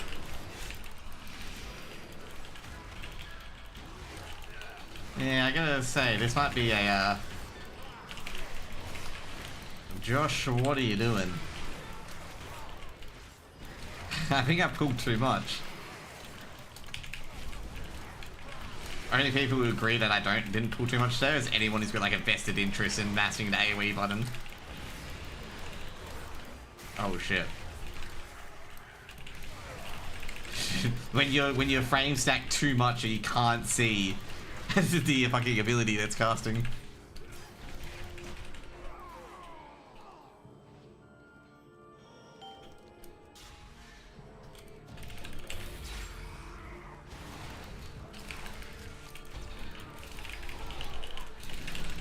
Ah shit, I've got enough, okay. I, for some reason I thought I saw 75, not 82. I didn't need to pull that last one. Yeah. I know, I pulled too much. I saw 75, not 90, 79. You only need 79, yeah, I know. I thought I saw 75, not 82. So that's why I pulled. That's on me. Like the moment when I saw it, I went to my right, like shit, it's 82. I could have actually pulled Joe's boss. Ugh.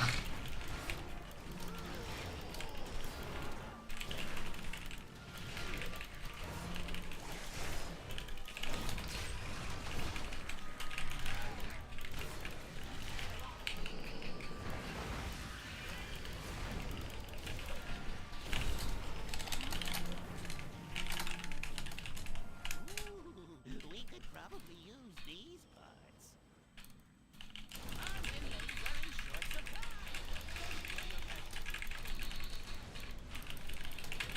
Ah, shit.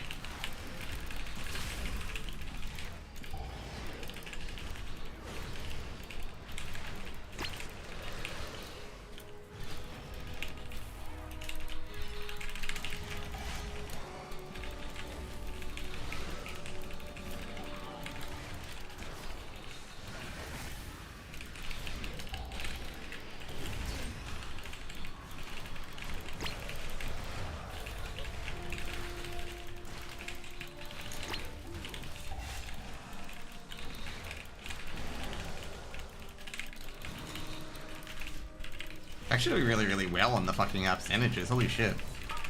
Go get him, Nick.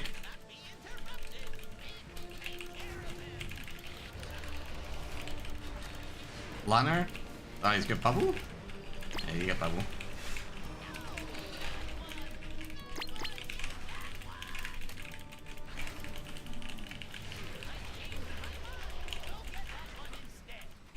Go get the mage instead. Get him. Yeah, what are you attacking me in for? Exactly. Dangerous one is over here.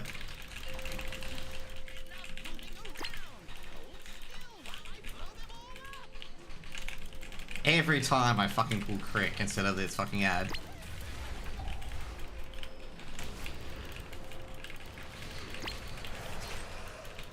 Alright, I'll hop over to Thingo to interrupt Star. And also, at worst, I've got... oh shit.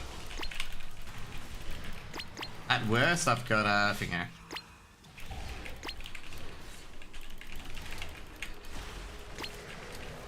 At worst, I got Silencing Sigil. That's what I'm trying to say.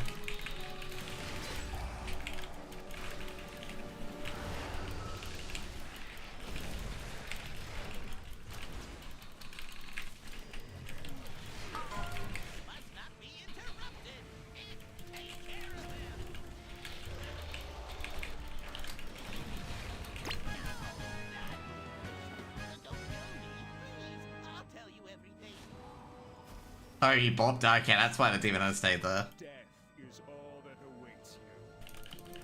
I was wondering why the Demon Hunter was sitting there. I was like, huh? Yep. Pursue me if you dare.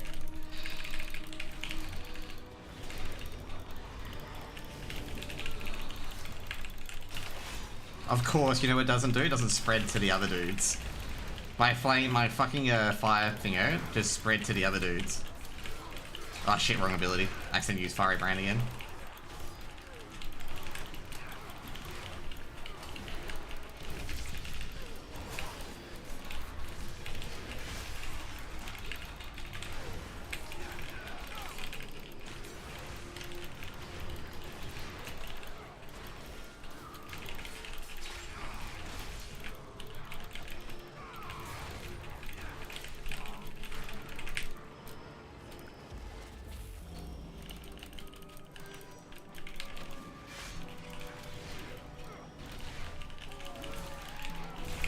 There we go.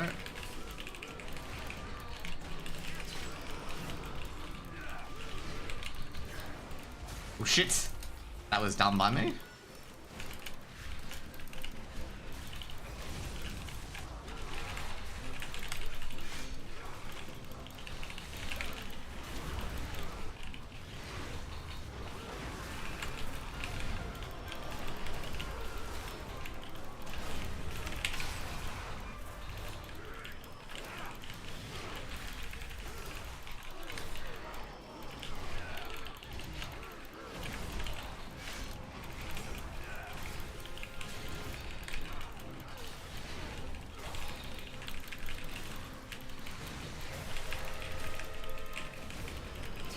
I don't want to tank this guy and the other dude. Like, as much as I'd love to, like, shove this guy up, the next dude, I don't think everyone would want to do it with, like, fucking 50 bullet zones.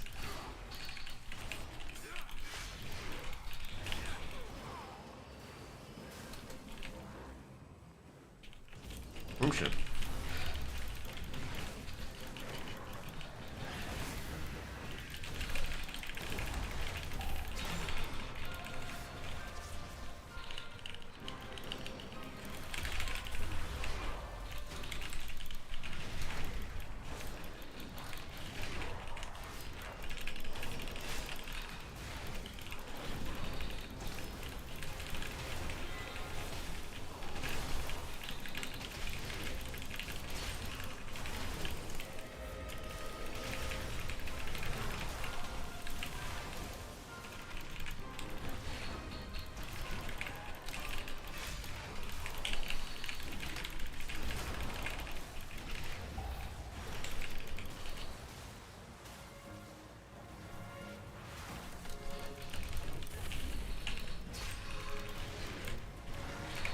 Oh my god, I'm trying to move out of this area. Getting boxed in by this fucker.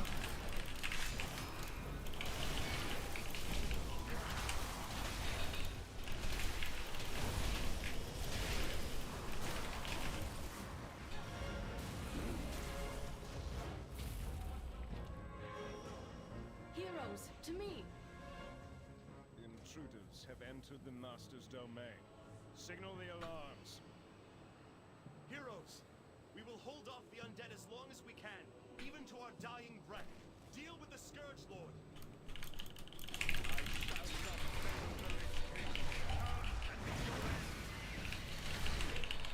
There you go. Get the glowies, get the glowies. Thank God, you guys giving me fucking heart attacks. Fucking literal heart attacks.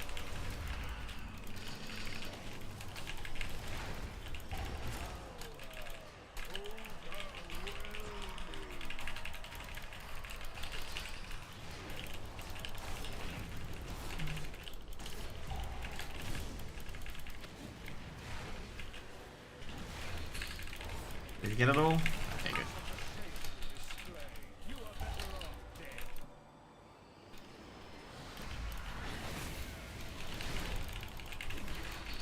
I think I'm positioning this pretty badly as well, but yeah.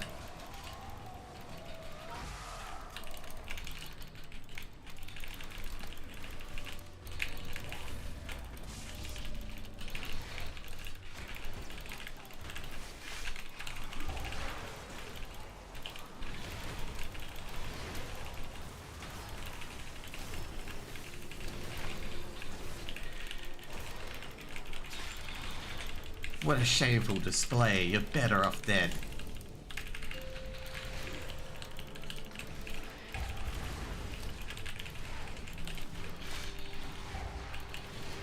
Get the 2 glows here. Let's get the glows, yeah.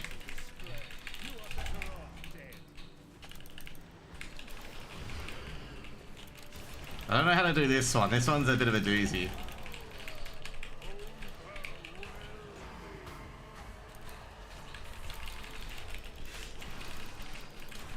This one, you guys gotta do some huffing to go quick. Please do mechanic. Ah, shit.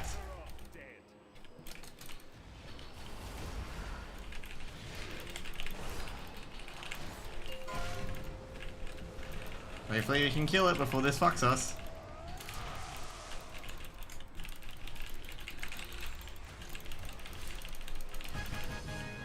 There you go.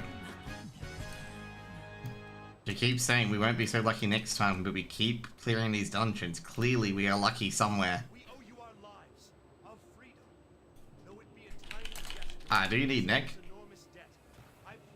Because that's like best for bench. There you go.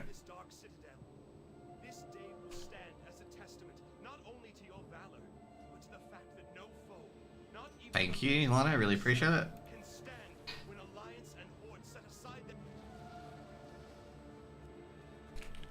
No!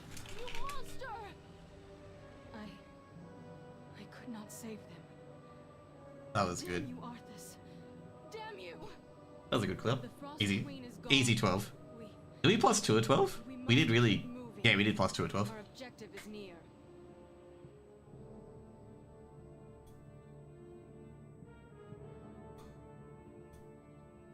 I think I'm gonna take a Betty buy here. Oh, why did I half? Good one, Josh. I'll take a bed here because yeah. I'm just gonna make sure I go to bed today, okay? Go to bed at a good time today. Because jet lag, you know?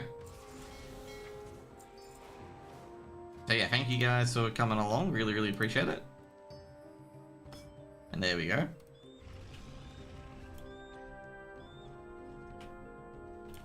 Yeah, let's just go back to, thingo. Oh yeah, who's online that we can give a raid out to? Fuck, Zorf has just finished for the night. I was actually going to raid him, but he's finished. Fuck yeah, it's on. I did 30 keys to get that neck, week 1. Oh, dude. Wait, isn't crit master, isn't your stats crit mastery, or is mastery not good for ret anymore? I thought ret was always like crit mastery. Be right back. I'll go for a toilet and I'll raid Dark Elf since he's still on.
Anyways, guys, it's the only good deck in Pacific Plus. Ah, okay.